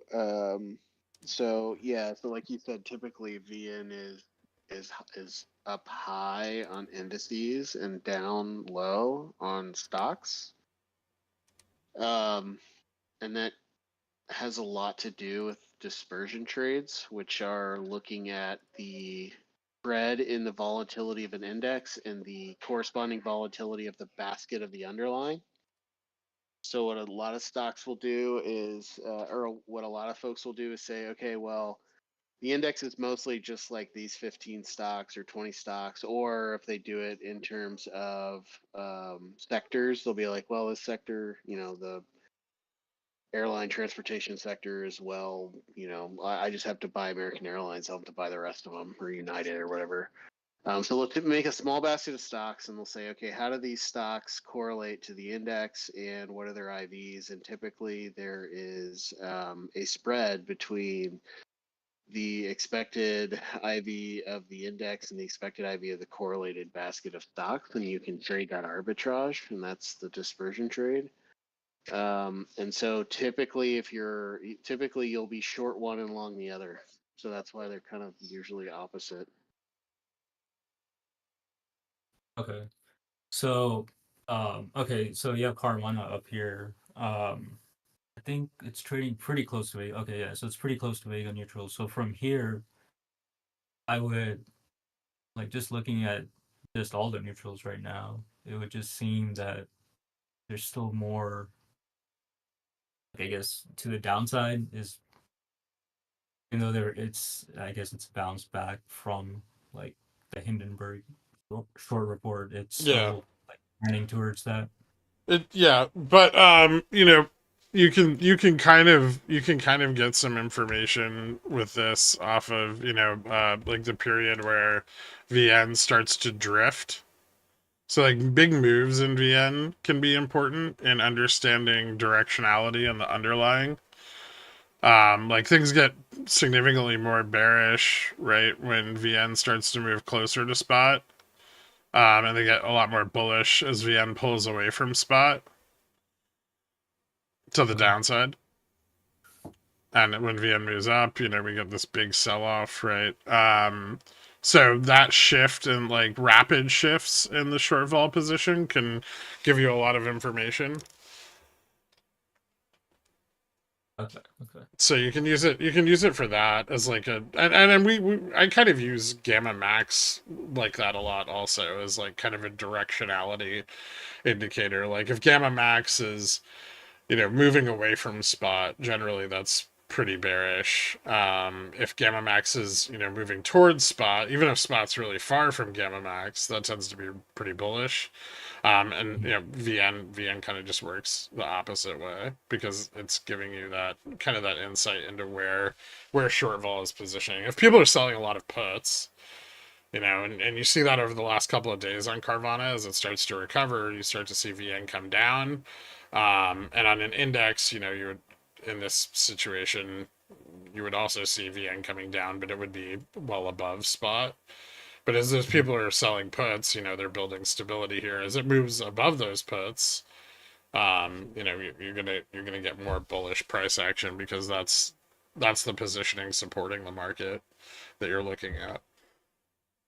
Yeah, so sometimes when we refer to the market on an individual stock, we do really just mean like the options chain or the stock itself. Like every stock has its own market, right? In that they have an options chain. And then that market sort of drifts and ebbs and flows with the broader market based on kind of the beta of the stock. Purely because of hedging principles and all of those things, and I guess as a member of the broader market, these stocks will sort of behave in tandem with the broader market. All right. Okay. Okay. Cool. Awesome. Thanks for that. Yeah. Thanks for coming on, man. Thanks for the question. All right, we've got Nimrod's daughter wants to pop up. Yep, I got it. Woo! More people! Yay! What's up? You're muted. I don't know if you know you're muted. I do that a lot in my video calls. Okay, sorry, still learning to work Discord. Here, oh, good. Hi. Hi, I was just gonna say, I think we're all just afraid to talk because we're afraid of being mocked for not understanding things we've been told about for several years. Yeah, of course. But why would you want to deny us that fun? Well, like my college professors, the good ones, and I'm sure Jay Fresh would agree if he wasn't changing a poopy diaper right now, but every time you think you have a stupid question, just remember there's at least 2 to 3 people in this crowd that have the exact same question, and it is not stupid. Well, see, that's why I've never been afraid of raising my hand, because I'm usually one of the smartest people in the room. So, I'm like, well, nobody understands this then if I don't get it. But, I try not to do that around you guys because it's a little scarier. Humble Anyway, brag much. Yeah, I know. I just... So the implied move part, can you guys remind me how that is calculated, and if I could potentially use that then for some kind of position that I might take in a spread?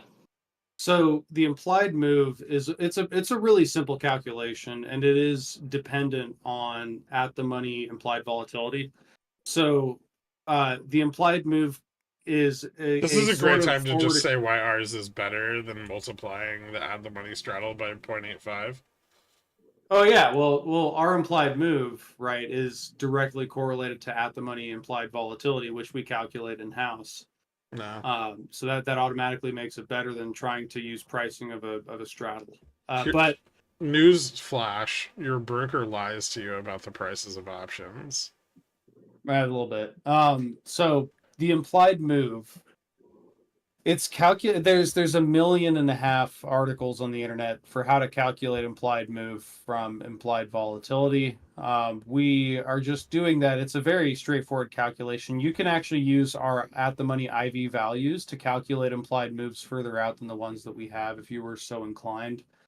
But like I said before, it really is just a prediction by the market for a 68.5% probability for the price.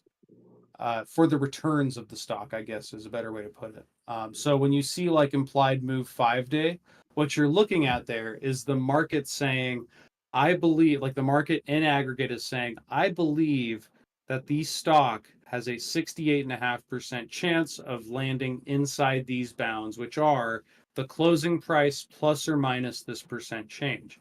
So if you wanted to trade purely on the implied move, what you could do, and I'm not recommending this or anything, obviously I'm not a financial advisor, but what you could do as a very rough like paper trading template is say, create short iron condors with those implied moves as your break evens, or at least roughly around them. And that would give you, if the market is correct, it would give you a 68.5% chance of profitability. Whether or not those yields are good, they're probably terrible, but So that's bad. sort of, it'd be terrible, but I mean, it would be boring as shit. It'd probably be exactly the 10-year treasury rate or something like that. But that gives you an idea of how you could trade them. A better way to interpret them, though, would be more of a risk management thing, because we're not, if we're using these tools, we're looking for yields that are better than the 10-year, potentially better than the SPX. But if you do that, then let me know, and I'll plagiarize your strategy all day. But in reality, right, you're wanting to go for those higher yields with a small portion of your portfolio to sort of boost your bottom end. And to that end, you could use these implied moves to say, okay, if we move more than, we're looking at Carvana. So if Carvana moves more than 4% in a day, we know that the market is going to be kind of fucked up for a bit, and that it's going to have to reposition. And so we may have a strategy that takes advantage of this. That's something you have to develop on your own. But those implied moves sort of tell you a general, very broad-based, very rough estimate of consensus by the market. They also tell you a lot about the pricing of options. Yeah. If the market realizes a move that is or you expect the market to realize a move that is in excess of the current implied move pricing, then you can buy options for that move at a discount. So, if the market maker is saying the S&P will go up 70 points, up or down 70 points tomorrow, and you're like, well, I think it's going to go up, and I think it's going to go up more than 70 points, because I'm looking at gamma, and I'm looking at the gamma curve, and I see the upside price target as being price X or price Y, right? Then you can buy those calls at a steep discount to where the market is pricing them, and if you are correct, your payout will be exponentially larger. Okay, so the other question I would have to follow up to that is, we've all seen these charts of the gamma curve, and I suppose that's what the whole meatball analogy is explaining. I think you said before. Yeah, that's a good way. I mean, the meatball sort of gives you a bias. That's a Yeah. good way to think about the meatball, right? It's really, and I think we said this a couple, or that's 3 weeks ago now. Shit, man, time flies. The meatball is really a pretty simplistic sort of cursory analysis on what's happening. So you can incorporate With meatball gamma. and implied move, yeah, and gamma and all these things to come up with an idea of whether or not this implied move is correct or not, right? And I how can't correct use the it word may be. meatball anymore because nobody knows what that Oh, means. right. Sorry, G-scan. So when you use G-scan, that gives you a very cursory idea of what the stock is doing, and how it's positioned. And so you would go to Relative to that its stock. options market. Yeah, relative to its options market. And so you would use that along with the implied move and the market maker position to sort of come up with an idea of how correct these implied moves are. And if you think that the implied moves are too wide, then you would perhaps short volatility. And if you think that the implied moves are too narrow, then you may perhaps want to long volatility. Yeah, so this is one of the reasons GCN is my a pile of shit, but I kind of want to short sound now. you're a little late. Not really. It's still right at Gamma Max. I know.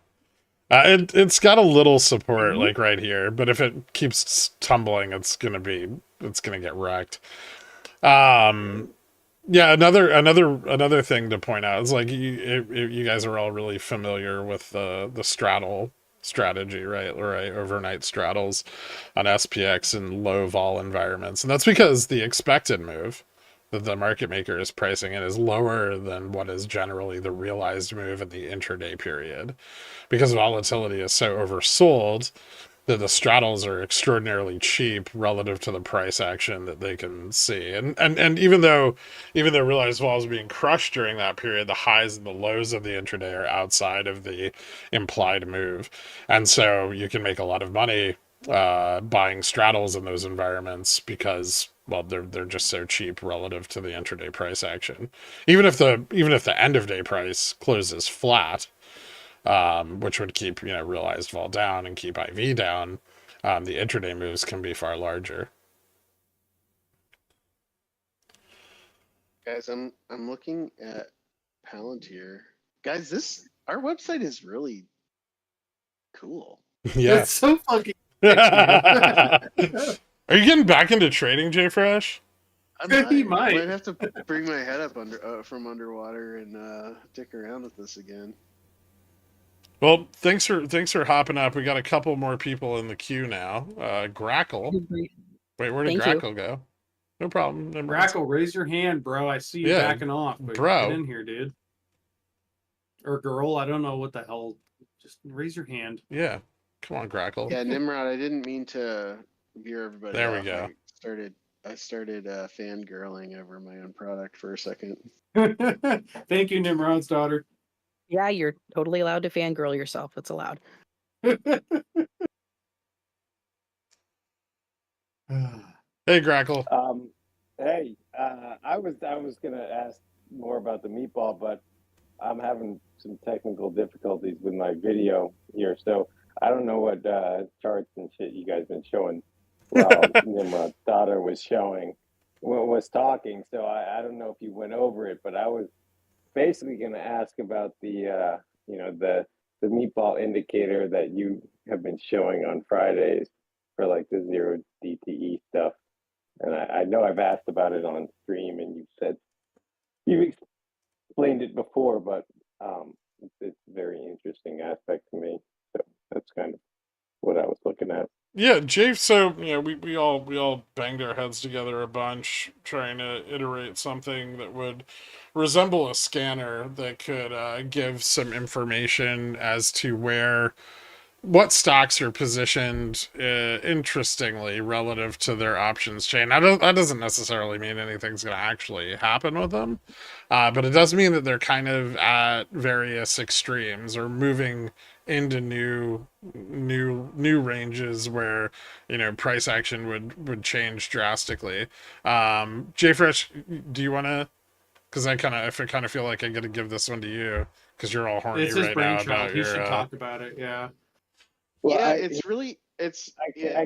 I can kind of probably cut this short. As I'm not a pigeon whale, if and or when you guys release this all, I think if you had a glossary that kind of explained what the indicators were.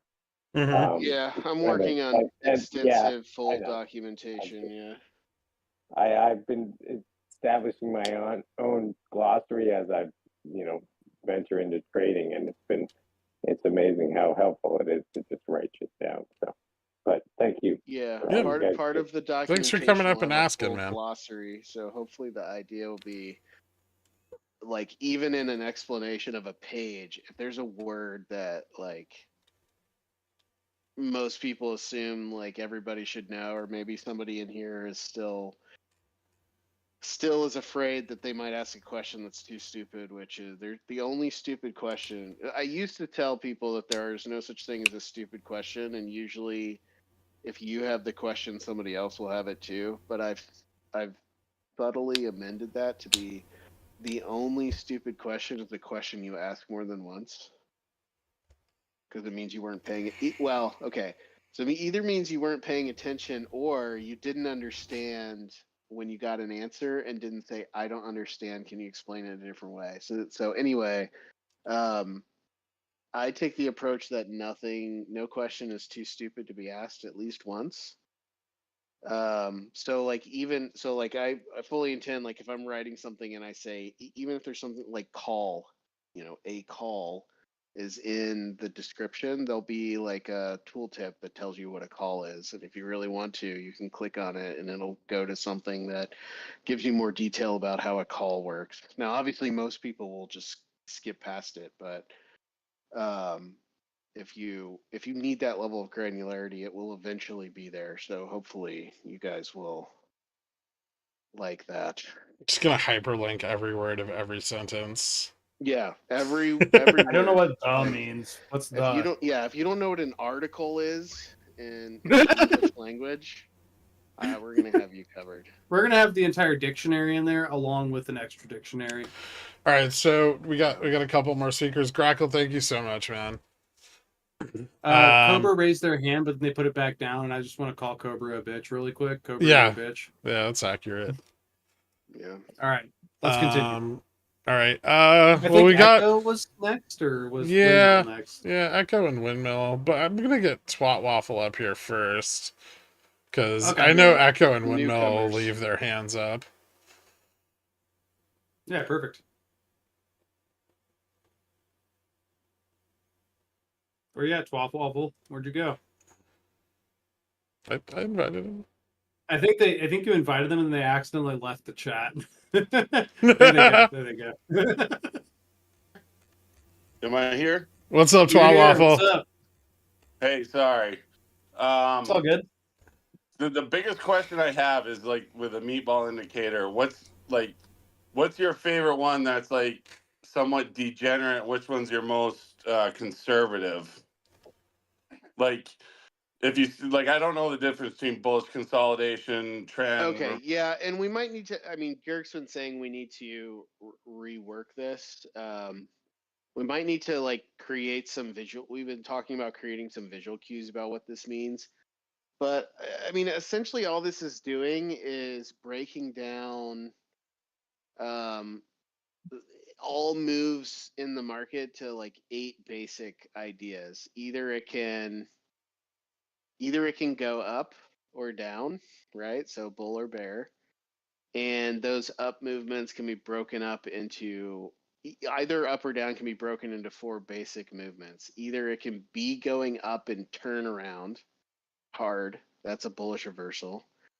Okay. It can be going up and then go flat. That's a bullish consolidation. Oh God. It can be going up and keep going up. That's a bullish trend.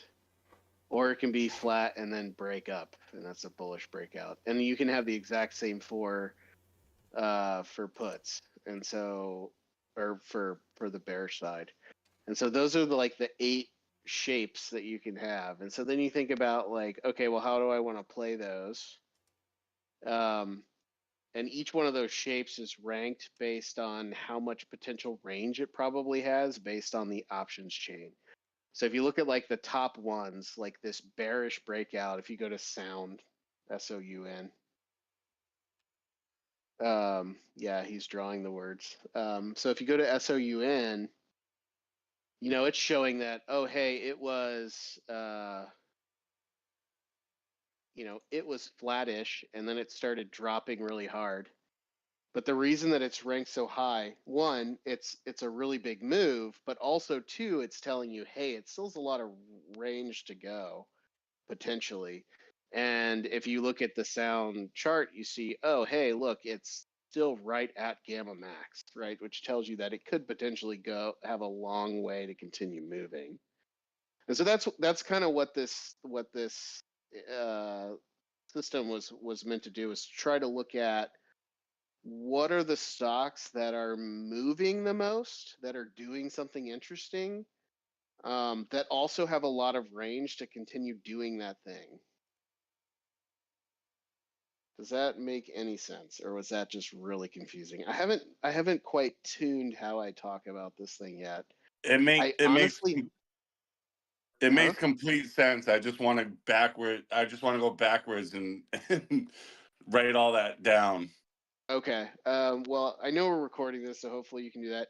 And I will continue to fine tune my explanation of it because I know that it could be a lot better. But Yeah. No, it's actually perfect. Also, It makes I Degas. sense now. actually didn't expect it to survive this long in the form it is. I built it and then shit it out and was like, if people hate it, we'll tweak it. And people haven't really complained about it. Every time I put my head up and be It like, just hey, how's works, this dude. thing It's going? great. There's like, yeah, I found some stocks and it was cool. We can All make right, it. I'm There, just gonna let it ride. I mean, I've messed with it enough now to know that we can make a few tweaks that'll probably make it more accurate to what we want to Okay. do. Yeah. But we definitely need to rename the fucking things, Oh, because sure. a Yeah, bullish I breakout agree. I mean, yeah. is not a reversal to the downside. No, it's. I That's mean, fine. but it is working as intended for the most part. Yeah, Yeah, and it I like has. staying. I like to stay at the medium stuff because it means that like I'm not going to lose a ton of money. So like the ones that are medium down, like it makes me feel like it's not going to be like a huge difference. Yeah, so what those are saying, so as you go farther down the list, what those are saying are two potential things. Either one, there's less range. So like if you go to AFRM, for example, so I just showed you sound on the bearish Yeah. breakout, which had a huge, like the stock's moving a lot and there's a huge range. Then you go down the list a little bit and you go to AFRM.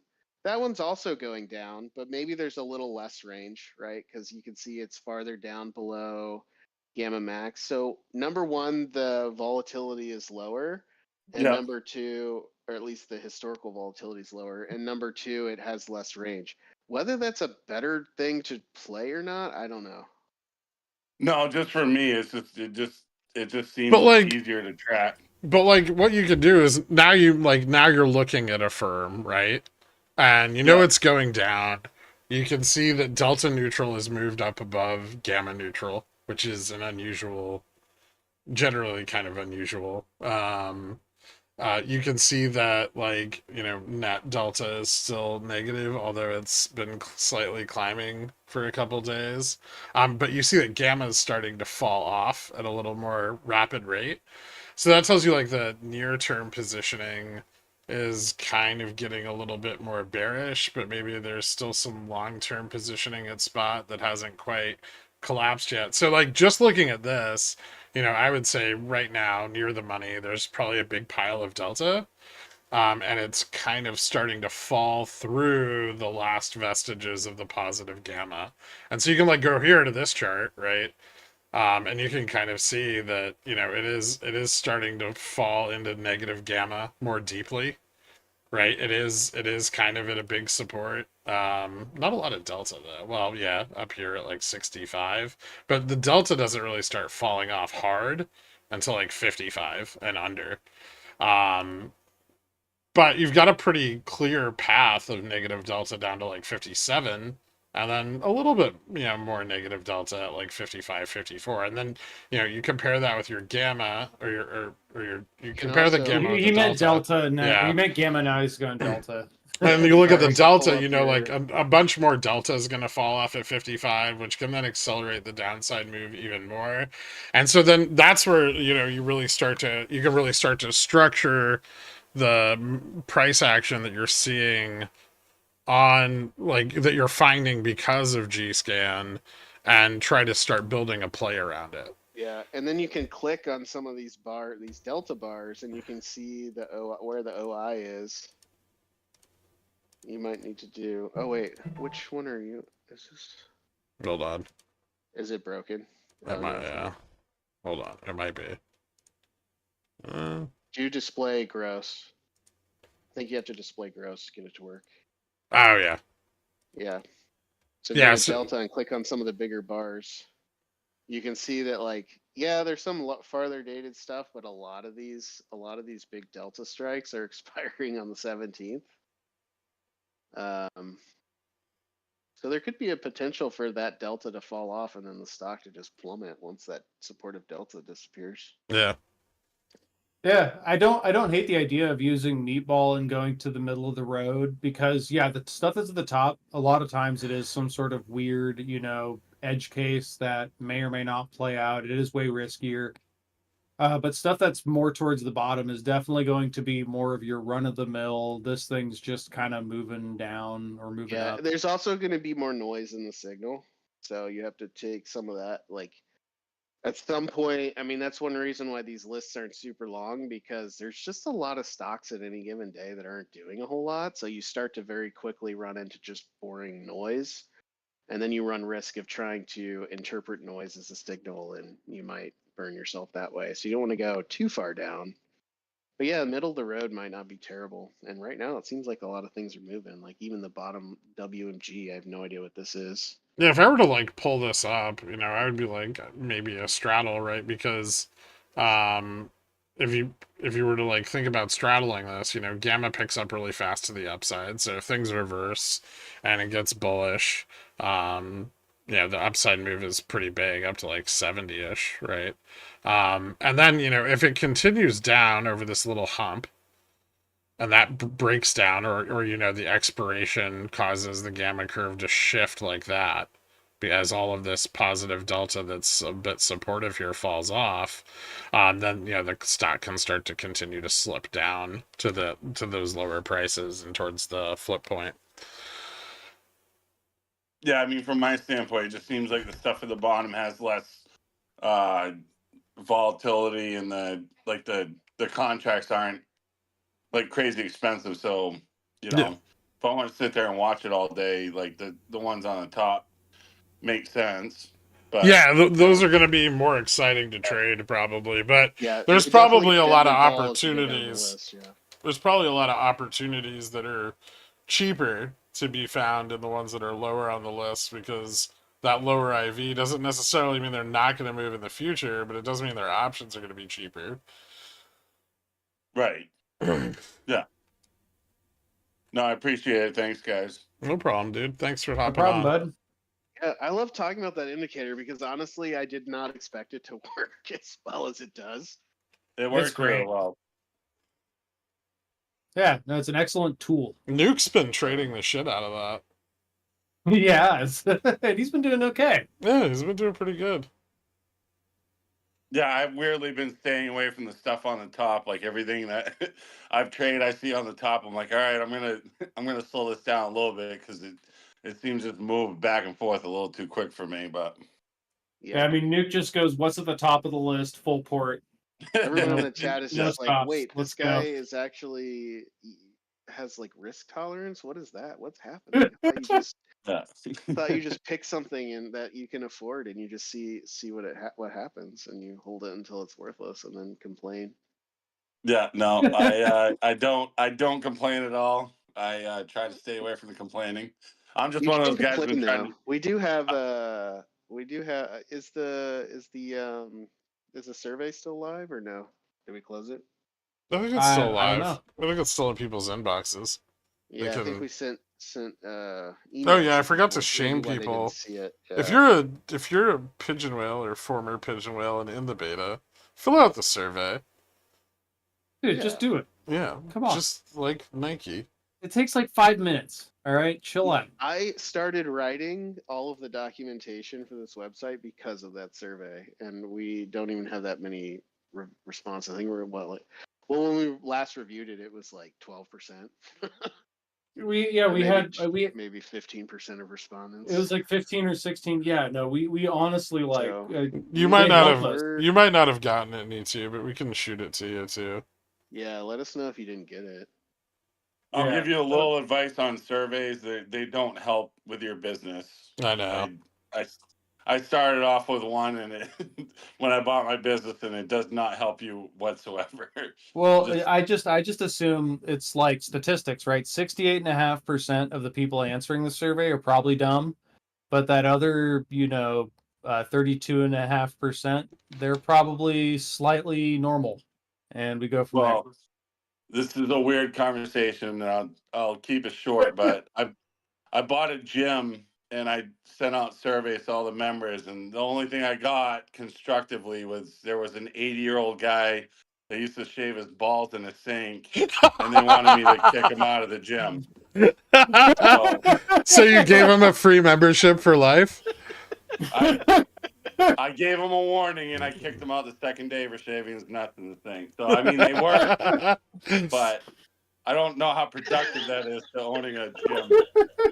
You know what? You know what though? That's kind of like the glossary thing. It's a great analogy. I love it. Yeah. You know what, Dork? If for whatever reason I ever end up a guest in your home, I'm shaving my balls in your sink. If I catch you doing it, Jay Fresh, I'm gonna help you and give you a little extra lift.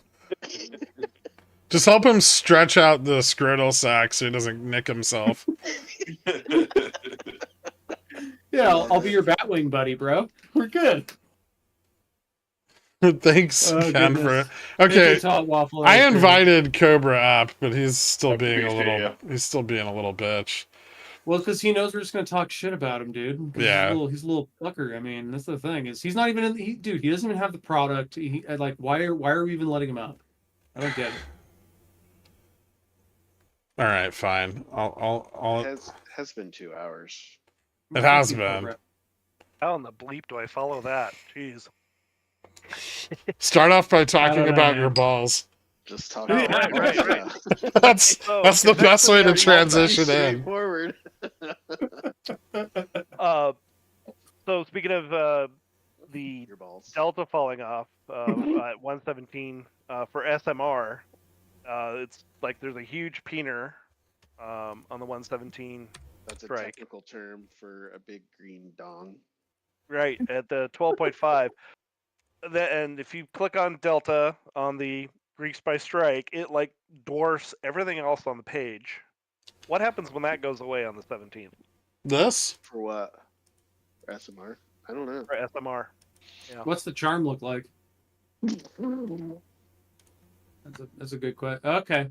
Yeah. Looks like well, so I mean, on that day, I'm sure nothing's gonna happen because it's far out of the money. Like it's Yeah, not it's gonna already do much, it's already but on just the- one. Like the delta. But on the way, no, not quite. But on the way there, Yeah. the delta is going to approach one, and so that actually provides a bit of support. Yeah. As does the delta at 15. Yeah. Which isn't. I mean, it's less significant, but it's still there. So It's yeah. it's not, But when it's that not huge. expires, yeah, the market maker won't have to carry as much delta in inventory, right? So it could be, a couple days later, they maybe shed a little as that positioning falls off. This is actually kind of ubiquitous among a lot of stocks right now with the leap expiration coming up, and that we see like dispersion starting to break down a little bit since December OPEX everywhere. And you'll start to see that like a lot of the in the money strikes on the call side especially are expiring. And so, that's why they say like the leap expiration is really all about individual tickers and the December expiration is all about the index. We've already seen a lot of the short vol in the index pullback, but we still have a lot of dispersion. So there's still a lot of long vol in the underlying, which inherently pushes down on the index vol on its own. Like you don't have both sides of the trade getting levered apart, but you still have one side getting kind of pushed away from the other. And as those positions fall off, I mean things on those options chains are probably going to get a bit more bearish because broadly, across sectors and baskets and all of that, you're going to have a lot of in the money delta that's no longer there, and the market makers aren't going to need to carry that hedge anymore. Okay then. Well, that's quick and dirty. Thank you so much. No problem. Yeah, for sure. But yeah, it's good to remember that like stuff that's that far out, right, with that much delta. I mean, it's good to look at the charm on it because that's going to give you a better idea of its impact on price action heading into expiry. Barring a big move, right? That's a better indicator of what's going on. Thank you for the question. Yeah, thanks, man. Where's Windmill Willie? They had to leave for a thing, and then they said something about something straddles full port to the Ah, moon. okay. Got it. He had to run. He's like in the middle of the fires and stuff right now. So, Yeah. all right. Well, I was I about to make a think joke about him having to shave his balls. I'm glad I didn't do that. He might have to shave his Everybody- balls in the I'm middle of the fire. I'm assuming I mean, everybody. Is anybody here in California, like dealing with the fires? That was kind of crazy. seeing Willie pictures. is. I know that. There's a few other people. I know Commanjo's somewhere in that area. So- you gotta Tur- find out Tur- who you lives guys- directly in that area. 'cause they're rich. Turdferg's down there. Well, stay safe. As safe as you My can. family's there. They're south Are of there, they? fortunately. That's good. Crazy. All right. Well, anybody else got any questions? Dave isn't raising his hand, although he promised to this week, but he did fill out our survey and mentioned that US was not at the top of the country select list. That is the most annoying thing ever. It is. I'm sorry on behalf of GammaStrike. Did you Thank just type U and then scroll past Uganda? See you soon, man. Look at Generac. Get in here, you bitch. Cobra, what the fuck are you doing, bail bro? on Pigeon Whale, you bail on raising your hands, and you're like, oh, I'm going to be your guy's accountant, and you're going to give me free GammaStrike. How are we supposed to trust that you're not going to bail on us right before the IRS He's gonna deadline? take all our money and move to the fucking Philippines is what he's gonna do. Well, I mean, You ideally. answered your own question, Gherk. We aren't. That's true. You can't talk twice, Nimrods. Nice There's try. always TurboTax. I mean, okay, we'll give it a. Oh, Gherk, I have a DM I want to send you, and I want your reaction to be recorded. Okay. I feel like that's why you Um, send me DMs when I'm recording. Oh, of course, and that's why I want to send you this one because we were talking about office Ooh. spares a while Wait, back. Remember the Gherk, office can you spares talk? change Cobra's Yeah. name to bitch? I can, yeah. Can you also make him brown? Shouldn't he be brown? I can't make him brown because he's a dillionaire. So I can like make him sub brown. So like if he backs out a dillionaire, he'll be brown in the Pores chat. I see. It's not brown though. It's Okay. actually rust. Paper-handed bitch Oh. is rust. Gherk, Got it. check DM. Hold on, I'm trying to change Cobra's name to bitch. Perfect. Well, once you're done with that, We're on a very tight ship that's very professional and courteous and I don't know if I should send this DM to JFresh too. I should actually. I'm gonna do it. what is this? What's happening? Should get a There you picture of go. someone's butt. Not quite, but secondarily so. Now his name is Bitch Cobra. Is this your seat? Yes, that's my battle station. What's Nice, this? dude. You Oh, got hair. is that your sweat?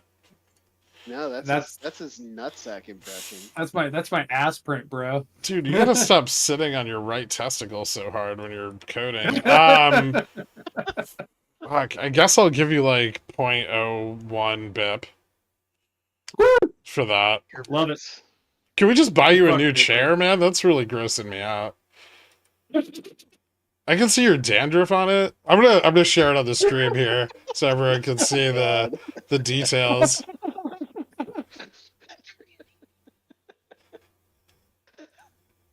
Yeah, I think we just buy This is Gherkin. GammaStrike, fellas. That's GammaStrike for you, okay? Trash can wants the seat. I would do it. I think you should sell it to him for. I mean, if it's for sexy stuff, you should. It's Trash can. It's gonna be about $12,000. Ooh, all right. Well, somebody doesn't want to sell. Those are dried cum flakes. Smut. That's so much worse. Yeah, Nuke. I just didn't want you to feel alone in the disgusting seat clan. I'm definitely deep in there too because of this fucking website. I just clean mine. I wish I could, but mine's fabric and it doesn't do any. I tried vacuuming it once and it didn't do anything. You get one of those little handheld Bissell carpet cleaners from Target. They're like $20. And just go to town on it. well, if you- Just Costs suck. more than him Just suck replacing on the it chair. until the water comes out that clear. chair That chair costs is a $60. $9 chair. Okay, It was 60 back in All right. 2000. I get it. I get what you're doing. We'll buy you a chair. Carl, Give me a That microphone. wasn't the Carl, goal. Carl, make it so. Now Nuke's gonna want something. Nuke Oh, can- yeah. Well, Nuke's got a Nuke's already nice got a chair. nice chair. Do you need a chair? Nice. Do you Your need a chair's chair, so much Tunic? I'll nicer. get you both chairs. I don't want you guys. Nuke doesn't need a chair. I don't want you guys fucking doesn't- up your lower back, so I have to like watch you Nuke- limp into the office. Nuke, I have Nuke needs a white leather Nuke needs a sturdy donut. chair. Oh, Nuke's sharing his chair. Oh my god, this is brand new too. What have Oh, you done to God. What it? did he do to his? I don't want to show you. Oh, is it that bad? Well, it's freshly. Oh goodness, yeah. His is Well, beat. show us the butt. You can see the butthole. Hold on, I'm Wait, gonna. yeah, I'm well- gonna- There it is. Oh yeah, look at that. Yeah, that's because that leather doesn't breathe. Oh man, he Well, must yeah, just. because he's got his butthole on it. It must get Speaking so of buttholes, wet am I once still part once of he's this like. management conversation? Yeah, you haven't figured out how to leave yet. Yeah. You can't leave. Do I You can't leave or do you until kick we me out? excuse you. No, you can't leave until we excuse you. You're stuck here. Do you want to hear the second person I had to kick out? Oh god, I don't This know. this one's pretty good. All right, I yeah, absolutely. we actually do. So gang shower, some guy decided to take a shit in the middle of it. So like, just a Chad. shower so everybody can see what's going on, and then he stuffed his poop down the drain with his foot. Well, he's just a gentleman. And he was Oh. upset. So you He like was upset that waffle we kicked him out. stomped? He waffle stomped. Is that where you got your Yeah, name? Waffle, exactly. It was waffle poop. Wait, so what's Blue the, waffle? So we got the waffle here. What's Yeah. the twat? Where's the twat? What's the twat story? Oh no, I was sorry. I just tried to get attention. Just a great word. Yeah. Can we, wait. It's been Yeah, long, it's been long We had enough. to kick somebody out for shitting in a shower and stuffing it down the drain. Oh my god.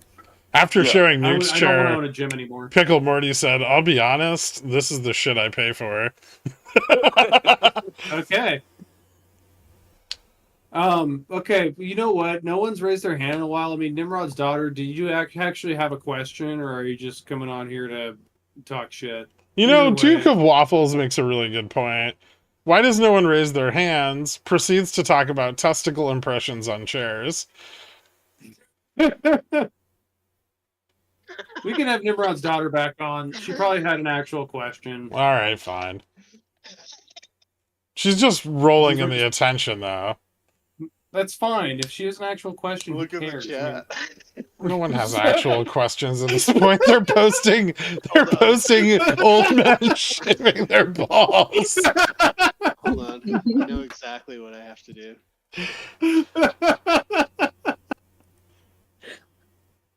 Sorry. Sorry. You just got laughing. Okay. I'm sorry. Okay. Okay. So did you had a question for us?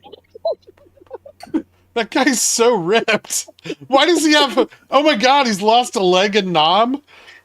Yeah. That's gotta help with his I think he lost- flexibility, though. Oh my god. Okay. Okay. I would like for us to get back on topic, please. Before I lose my shit. Nimrod's daughter, you had a question, hopefully? I hope. I thought I did, but now I've giggled a little too much, so I don't have much to say. Other than if there's any room left in the invisible office, I'd like to be your very pedantic editor because I'm good at that. So just putting that out there. Sure. Yeah. Okay. I'll learn about you. Hmm. Yeah, run flagpole, see what the boss thinks. He's not in the call right now, so we'll have to find out. Mm. Oh, JFresh did it. He put 2 little GammaStrike balls on the old man. Wait. You gotta throw a green candle on the end. This is the best fucking place on the internet.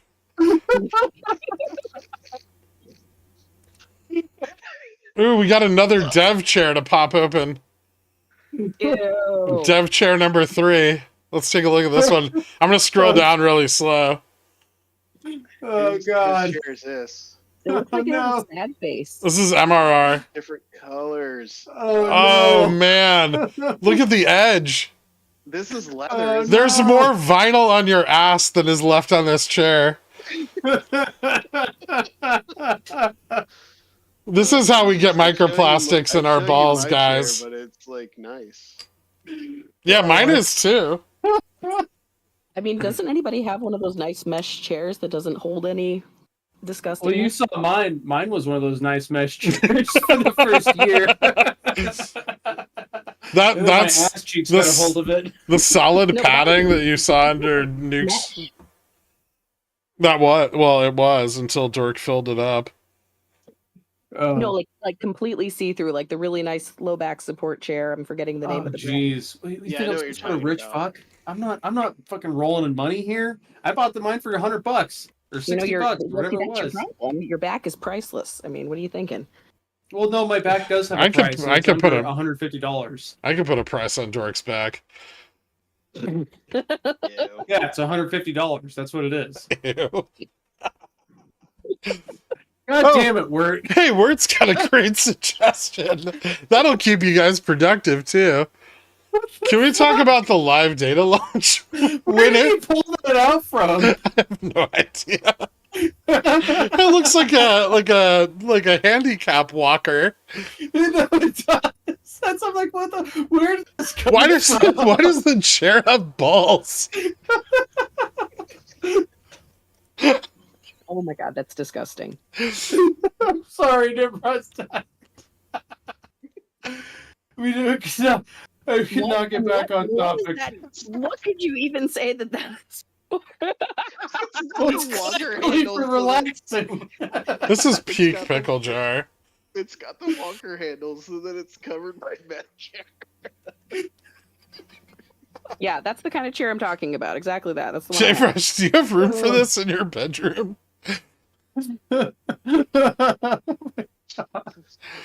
Oh, look at Bithead showing off his Herman Miller. Yeah, we get it, Oh, Bithead. good head. So fancy. Yeah, that's the one we have. So Yeah, if you need to send that somewhere, man, I got a place where you can dispose of that. I'll recycle it onto my ass. Sorry, not in, maybe in. Okay. There's the great candle. is that Santa Claus shaving his balls? It's Popeye the Santa Claus. Oh my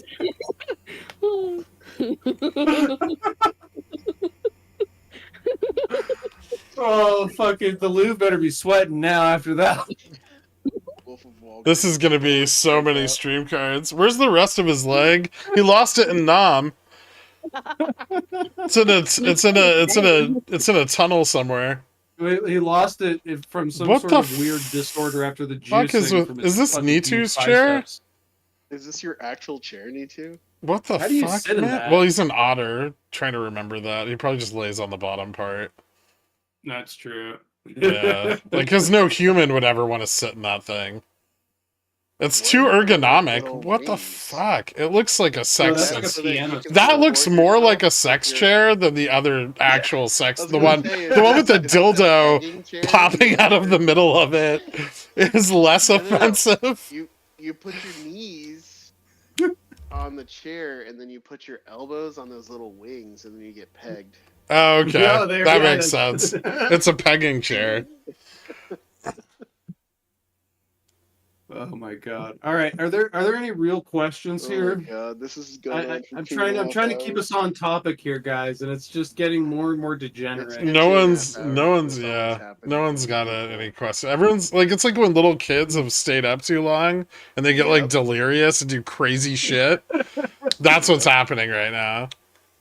Or like people who are Okay, who are like, MP's "Oh, got I'll another study till question. Maybe 3 he's a.m. in the library." serious. MP, yeah, please bring some sanity back to this world. Yeah, glad to do it. But before I do, I have a normal generic mesh chair. It's like $150. There's no excuse for this. I'm sorry. I'm sorry. I do have a serious question.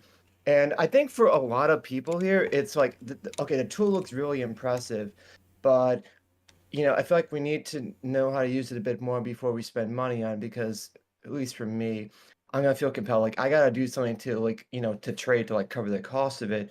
But any thoughts on having some sort of like demo version of it people can like go into like free or low cost where it's like old data, like a month old or whatever, just to like play around with all the knobs and shit and go through all the different screens. Do you have any thoughts on that? Is that sort of feasible? Oh, that'd be You're talking like a interesting. taste, like a drug dealer gives their user a taste. Yeah, Exactly. yeah, like just like slip them a crack rock today, and they'll come back and buy a gram tomorrow. Well, You Yeah, know, like, I Here's already the want issue with that. Here's the issue with that. If we give out like a 30-day trial or something, what's his face? Turdferg is gonna sign up for it 25 times with 25 different emails, like he did with Market Chameleon for like 2 years. You is did. Turdferg in here? Is Turdferg in here? I hope so. Because we could show him XRT now. Oh, that's true. Yeah, but I don't see him. Hold on. I'll just DM him. well, Perfect. I have a comment on that. I mean, not being the most advanced trader in the world and following Gherk quite a while before this, I think there's a lot of value in assessing what he's writing in Pickles Picks and trying to analyze how he's coming to those conclusions, because often the conclusions are correct and the data that led, or part of what led him there, was assessment of that data, right? So you have a picture directly above or below the explanation or thoughts of what that might mean or what could happen, right? And old data isn't really going to do anything for you. It does need to be relevant and up to date with where we're at. And I gleaned a lot of value out of just saying, okay, he says these things. What's the data like? What does the data look like that shows that? Right? How can you draw a conclusion from looking at that? So I'd say if you have any questions on, how is it going to work or what's available? I mean, Gherk's been showing it on stream a bit more and showing, the G scan on Friday expiries, right? 0 DTs, what you can do to look at there. So take that on a Friday and go see what all of them do, right? Just watch them or paper trade it, right? It's posted in Pickles Picks. If Yeah, I'll say we do put a lot of work. I mean, that's why we're having these office hours and Kirk's streaming all the time, which is really helpful. I mean, there's lots of ways that you can get insight and see how the data is being used by folks. I think it's important to think about the website in this way. The website is a tool to help you understand what the market is doing. This is to complement your ability to execute some sort of trade strategy. So we are not providing trade strategies explicitly. What we are doing is saying, if you have a trade strategy that you would like to do and explore, this can help you execute that strategy. But you're still going to have to come up with that strategy on your own. And so that's where the pickles fixing come in, is saying, hey, here's how somebody who trades professionally thinks about markets and comes up with strategies and how they use this data. Did I sound like Turdferg's Rich? here. Show XRT. Turdferg's here. Oh, It makes sense. nice. It was an excellent synopsis of what our website is intended to do. Yeah, so if you don't know what to do with the data, you need to go look up, more strategies, look up, more execution, and you'll get to a point where you say, man, it'd be really great to know where everybody's positioned here, so that I can position around them. That's when you're ready for this product. All right. Those of you that have talked, clear off. MP, just for me to answer your question, I will say we're gonna do a lot more stuff like this. We're probably gonna cobble together some kind of podcast every week to talk about things we're seeing in the data. I'm gonna continue to do pickles picks as I do, and Nuka's right. I know you guys might start reading like pickles picks, especially if you're new, and it kind of sounds like I'm talking in circles through the first part of it. I'm like, this data set shows this data set shows that, this data set shows this, right? And then at the end, I usually post like a summary that's my conclusion of what I'm drawing from the aggregated data, and I would focus on that as a way to use the tool, because he's right. 30-day-old data is not going to serve any purpose. You're just going to move some charts around. They're going to be meaningless. But every night I'm posting analysis. I'm using this data actively to come to those conclusions, and understanding how I'm doing that is probably going to go a long way towards feeling successful in using it yourself. And more importantly, we won't be giving Turdford 24 free 1-month subscriptions. Is Turdford getting 24 free 1-month subscriptions? They'll probably try if we allow it. I mean, realistically, one good play can pay for your subscription for the year. Yeah, but Yeah. just to clarify, it's like playing like with option strat, like playing well the sliders and stuff, made me more confident about entering a play I wanted to do. So I guess I'm looking for this sort of the analogy with GammaStrike is, kind of playing with all the sliders and getting more comfortable with, okay, this is how things change, and then having more confidence in executing a plan that I have already. We'll have to think about it. We'd have to create an entirely different site. So I would say if that's going to happen, it's not going to happen in the first year. Because we'd have to have basically like a really toned down version of the website that gave like some information and create a whole new user class, and I don't really think we have any of that preconceived right now. So if it were to happen, it would definitely be some time. In the meantime, I mean, there's always getting it for 1 month, trialing it, and then if you don't like it, canceling.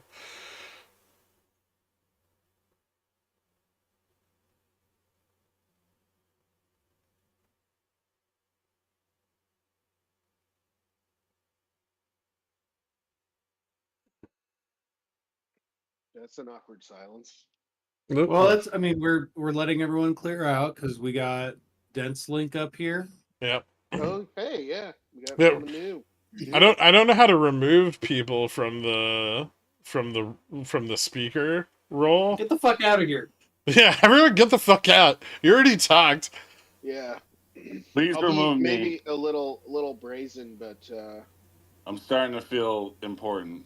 Please good remove shit me. isn't I free. can't you have to remove yourself. Oh, I can there. Get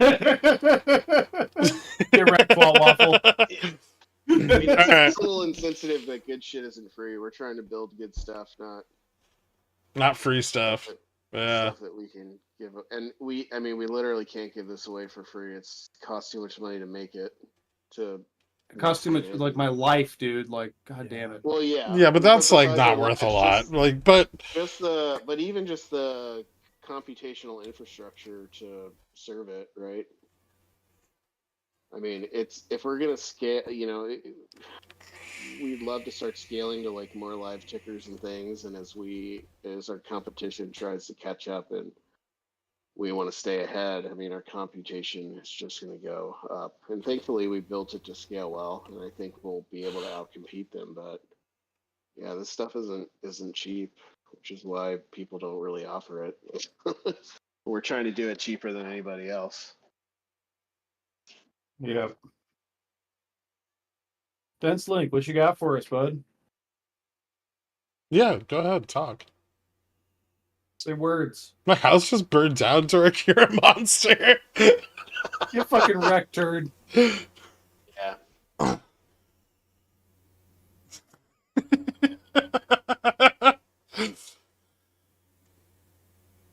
What's up, Link? We can't hear you. You just asked if we can hear you. We can't hear you. You should probably switch to a functioning microphone rather than the no. broken one. Cobra wants to Oh know if yeah. there's any possibility of reinstating his beta for free. See, so For free? Cobra paid for the beta originally, and then when we switched payment for providers and refunded him, he was like, "I'm not paying for that again." Oh. Oh, jeez. Cobra, you're the ultimate paper-handed bitch. Get the fuck out of here, dude. What the fuck are you doing in here, bro? Come on. Get scrub, dude. What the hell? A little heavy. Dirk's so upset. I mean, you're not Dude, wrong. I mean, but You paper-handed me. we give you every opportunity to come in here and join in on the reindeer games, and then you're going to go and do this crap on us. Yeah, and then we paid. And then you didn't pay. I bet you're Canadian, too. We offered you a discount for being Canadian, even. No, we didn't. No, We- it wasn't a discount. We did Well, offer the hey, Canadians a yourself. discount. Oh, that's right, we did. Yeah. Yeah, Because they're they're Canadian. And well, because their exchange currency went down like 20% in the middle of all that. He's not Yes, you are, Canadian. Cobra, don't lie. He's from Chicago, and he's the cheapest person I've ever met. Oh, so he's from Canada Light. Yeah, Or is that Wisconsin? I'm gonna have Carl hunt you down and just stand outside your place of work all day, naked. Done. There, here we go. There, Carl's on it.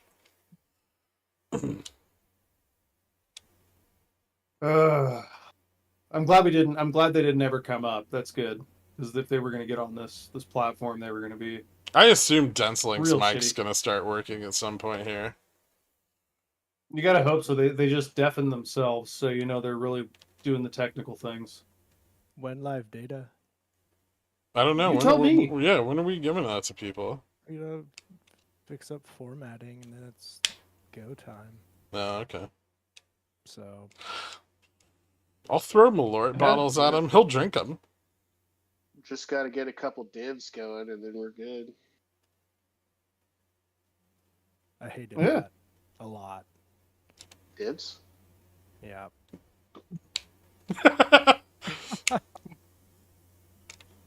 DenseLink's having some technical difficulties.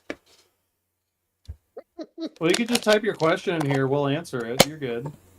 We're just traumatizing people.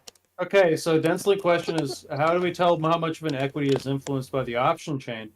Okay, Gert, actually, I don't know. Well, you can look at their market cap, and you can look at how much delta exposure the stock has, and that'll give you a rough idea. Yeah, or we how could just much- do that for people, put it in a little window.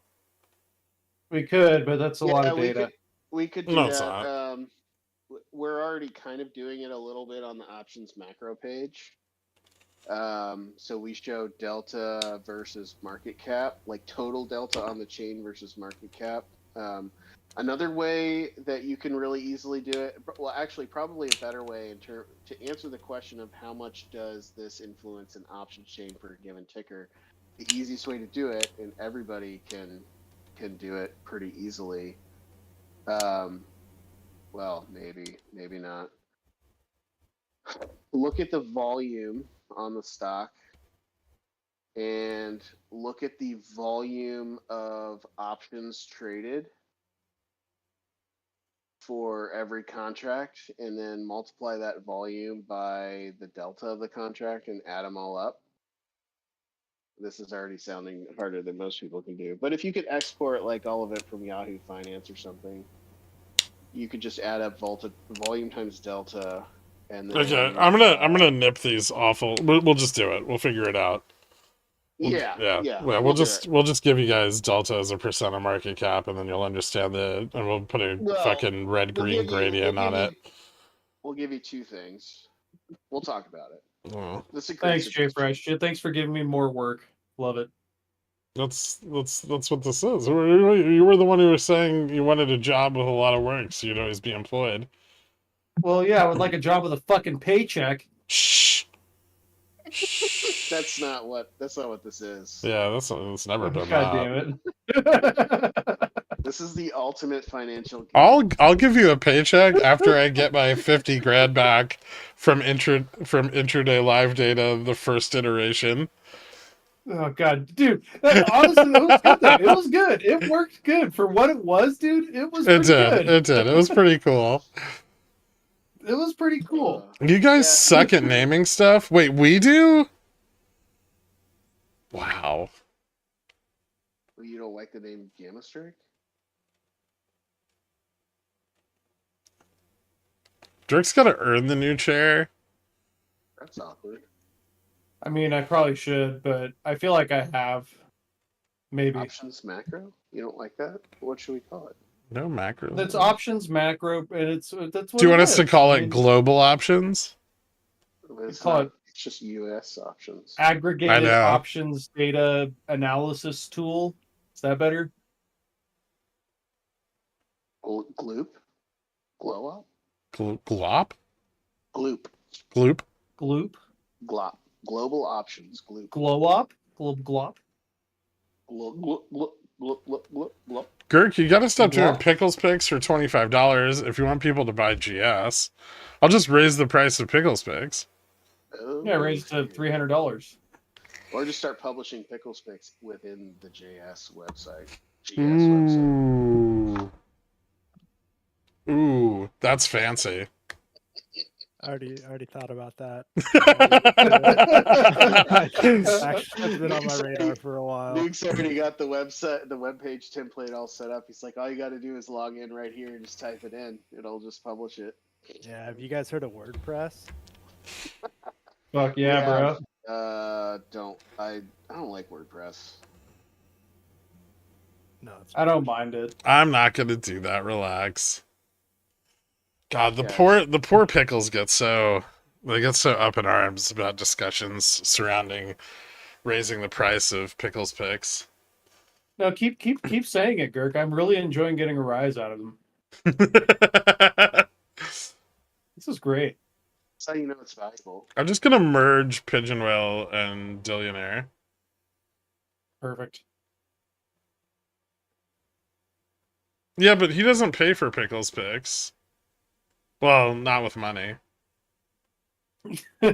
Wink. I'm not on camera. Yeah, wink. All right, questions. Disgusting. Give us some questions. Let's go, guys. If we have to sit here and bullshit for another 5 minutes, I'm gonna go eat Yeah. a sandwich. Well, or I think something. we're almost well 3 over. hours. I Yeah, think we're we well can over just 2 stop hours. this. I'm Yeah. dying here. I'm hungry. When put call indicator. We made some. Exist. Yeah, we already made those. On the live page, which we're not showing you or giving you tomorrow, which I'm thrilled about. We have put and call contract like cumulative money spent on puts and calls throughout the day. So that exists. What advances has Nvidia made in Gen AI or robotics? None. None. Zero. Better- I'd love to better hear some silicon behind thoughts it. about Gherk's tweet earlier. I was just feeling me- angry at the financial No, system. let me be clear. Jensen Huang has done more to delay any true innovations in AI than any other person in the history of AI. Yeah, that's accurate. But LLMs, bro.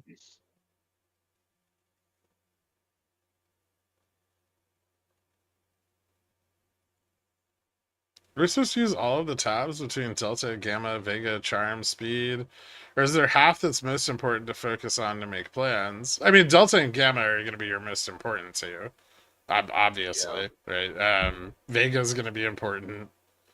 Charm and Speed, I mean, they're like you're getting out into like second and third derivatives, and so like, you know, as you move away from Delta, things get like a little less important, but they can be very important at the money. They can be very important at specific times of day or as you approach major expiries.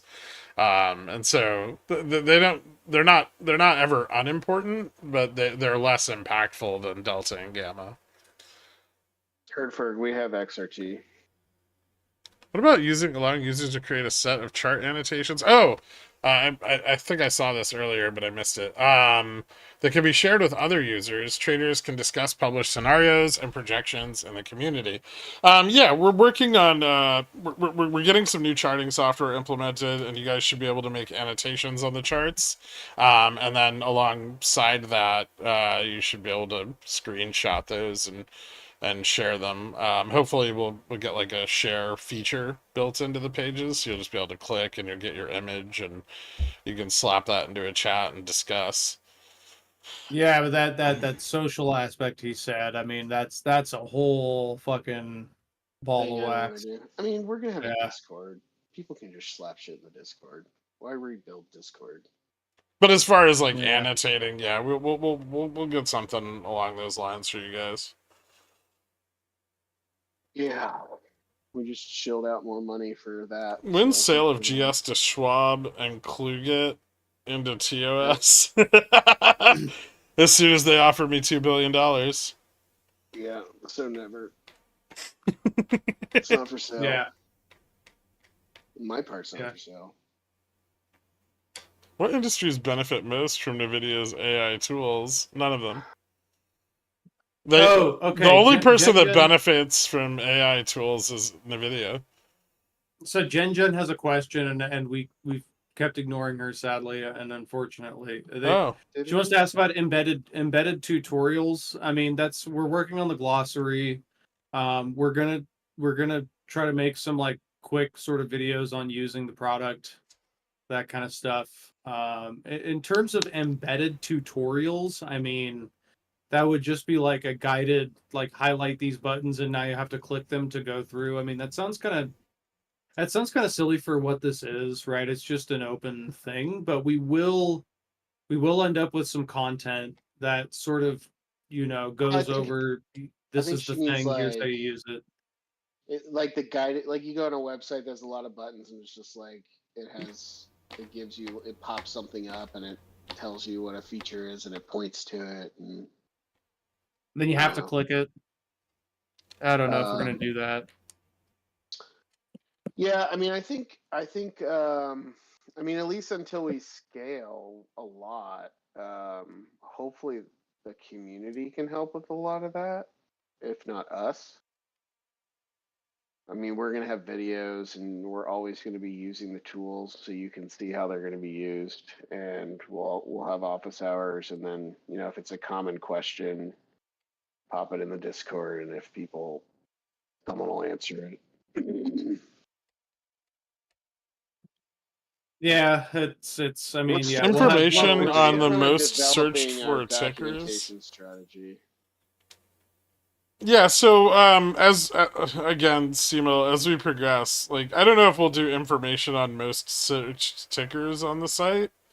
Maybe. But we're definitely looking into, adding more types of like scanning tools and stuff, and different ways of narrowing down all of the stocks that we have available. Yeah, that you're thinking of the wrong type of sentiment. For what Also, we're thinking of. favorites is another thing that we want to add so that you can, quickly navigate between the stocks that are currently in your portfolio. Yeah. Yeah, no, we plan on doing tutorials and podcasts, and we're gonna add information stuff, and we're gonna jam information down everybody's throat and education as much as we can, because it is. Much as I mean, we these have are. done for the last 4 years.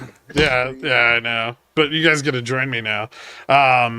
These are like market maker tools, right? And so we're gonna try to teach you guys to use them as effectively as possible and get people to understand them, because it's kind of a novel thing. No one really makes anything like this. So hopefully, educating people and more traders is going to be the primary goal, and getting those traders together, getting them talking, and fostering community around it will all be very important. Yeah, that's I've been a big proponent of that since the start, and we definitely it's top of mind, because we understand that pickle jar is a very small subset of our total target market. So we definitely want to have that stuff out there. Yeah. Videos to get you guys hyped, videos to teach you guys what mean, that kind of stuff. We're all about that. Yeah, I mean, the nice thing is that, the way that we've decided to roll this out, we don't, we try to keep our costs low. Most of us are working for equity as a second job. And, the beta release has given us a lot of the capital we need to just go full bore on this without worrying about creditors or investors who, have nefarious motives and whatnot. So we don't really have to scale rapidly to make this work. So we would rather do it right than just try to like shit out and trick as many people as possible as quickly as we can, which seems to be the prevailing model nowadays on the web. Whoa! Speak for yourself, Jay Fresh. But I want everybody's money right now. Well, everybody wants that. I have one low budget testimonial right here from a recent newly minted pigeon whale. We'll throw that up in chat. It's beautiful. It's so beautiful. The work you've all put into this into your free time is insane. No, it's appreciated. Well, for a long time we just did it for us because we were curious endlessly. You say free time, Gen, but it is definitely it is not. I don't have free time. Half of us almost died after we released the beta. I'm putting a lot of fucking work into this. We all are putting an inordinate amount of work. Me and Nuke and JFresh were all sick for like 2.5 months after the beta launch. Yeah, that was bad. Well, you told me blood in, blood out, so I gave like 85 blood transfusions, and my body got upset, I guess. Have you used your mat to shake your cells apart again? No, I need to. I want to get on that thing and just turn into liquid. But that's the thing with this project. We started it for ourselves, and we basically just kind of grew to the point where like we couldn't afford to do the things we wanted to do anymore. And so we started expanding, right, and thinking about how can we build this. So we are literally building this for ourselves, and we're selling it to you begrudgingly. Pretty much. Very begrudgingly. Yeah. That's why I call you guys goddamn fucks. I call you guys fucks because I know that this shit's really fucking good. And if you don't want it, then I'm not going to fuck off. Yeah. Yeah. Okay. Hey, who gives a shit? Such a great salesman. Like it, fuck off. Crackle, fuck you, take my money. Is there I need to? I'm too fucking poor. I'm trying to just work a day job, and this is fun. Is there an intent to imply? He just got a raise like 2 hours. Well, 4 hours. I did. I did just get a raise. It was a whopping 3%, guys. I'm rolling in it now. So you get 2.5 chicken quesadillas a day? Whoa! I get a chicken quesadilla and a piece of chicken on the side. One Taco Bell chicken nugget. Yes. Yeah. That's the good stuff. I take the other 4 and I throw them out in front of him. He does. He stands into my doorstep and I watch him throw them on the ground and step on them, and then I have to go hose them off afterwards. Wait, he's at your house? Sometimes. Did you shave your balls in his thing? Of course. He even had a razor like right there on the counter. It was a safety. Yeah, it was great. Arugra says, "Thank you for building such a useful tool. It really helps me understand what you're talking about during the day." I'm glad you like it, man. Do we want to apply some ambiguous statistics to the site? Didn't Carl run like a bunch of statistics on the G-scan? He did some very cursory ones, but it was like a single day of data, and it was not like I think it would be cool as fuck to publish backtesting results just to show people how much alpha's in the data. Yeah, we could. I mean, but we need to. We Throw it on the list barely of things to scratched the build. surface. Yeah, we got a lot. We got a lot we want to do. The thing is, there's so much that we want to do, but like Yeah, it's there's we gotta more. There's prioritize. you think about all the stuff we've already built. There's like 10x more that we want to build still. Yeah. Yeah, it's fucking. It's a goddamn nightmare Dude, making all listen this to come us. together. This is the prime time to launch a crypto coin. Yeah. Gotta support. You really believe in the project.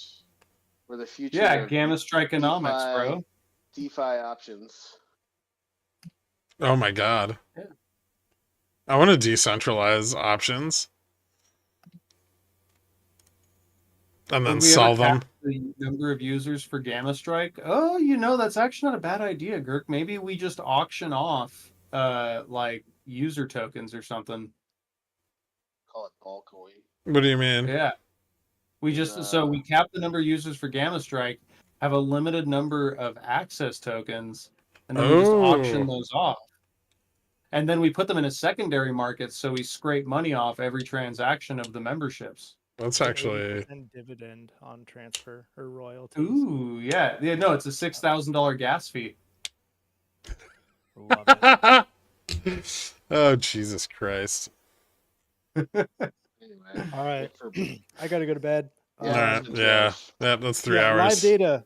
Let's shoot for live data Monday. It's the chart that everyone wanted so bad, and we're not talking about it, but we're going to be porting over to. Well, can I show it to people? No. You can, but it's not not rendered right now. Oh, yeah, because, yeah. Yep. He put put a chart up in the chat. Yeah. Oh, okay. That's what you're going to be getting, what you've seen, what you've wanted. We're going to get people over there and make it optional, but that's where live data and options macro is going to be. So we'll let you know when we unlock that and open it up, and your credentials will work over there, and see how a little bit of a load test goes on our data platform for providing the real-time data, or live, air quote, live data through that chart. So looking forward to it. Wanted to get it out tonight. A couple things came up, but we're getting It's all good, man. Thank you. You have to be careful with your air quotes, because most people's air quote live data is really dog shit. It's like 1 minute to 15-minute updates. We update every 5 seconds, few seconds. 5 to 10 seconds. Yeah. Yeah. Yep. Depends on the data, but yeah. So want to get that out. That'll feel good. Wolf of Ralgren says he has a load you can test. We all do. Oh, fuck yeah, man. This is a room full of Like dudes. dorks There's and- more load than anybody needs. Yeah. So pushing for that, and hope you guys are excited. I'm fucking stoked, dude. This really product cool. is amazing, dude. It's Love gonna be it. really. It's gonna be really cool to have the live charts. And I'm yeah. This is all I'm just really stoked. cool, dude. Like this, like I was just thinking about it the other night, dude. I was just clicking through this new interface and checking out the products and thinking about where we started, where we're at. This is just such a cool thing. Like it's just fun to click around on and be like, holy crap, this is different from anything. Yeah, it's not like other girls. Fuck Mhm. no. but it does have a pair of the socks with the grippies. Right. The thigh highs. Yeah. Cool. Thigh high grippy socks. Awesome 3-hour office hours, guys. Yeah, Let's do this yeah. all the time. Let's We're limit gonna these set to hard like. stops next time. Well, it's because I didn't dip because my girlfriend's not home, so I didn't leave. So yeah, next time I'll make sure and I'm gonna leave get in an hour. pneumonia again if I keep doing these. Yeah, for sure. Thanks. All right. Later, dude. You See guys. everybody. See you guys. Later, Nick. Thank you. Thanks, guys. Can there be a pickle clippy pop-up that says stops and take profit reminders ever so often? I mean, maybe we could just program in stop and take profit reminders so you guys can set them up yourselves. But we got to get the first thing out first, and then we can make more. Thank you guys so much for tuning in. I appreciate it. Think up your questions for next week, and we'll be here next Thursday. Have a good night, everyone. Later.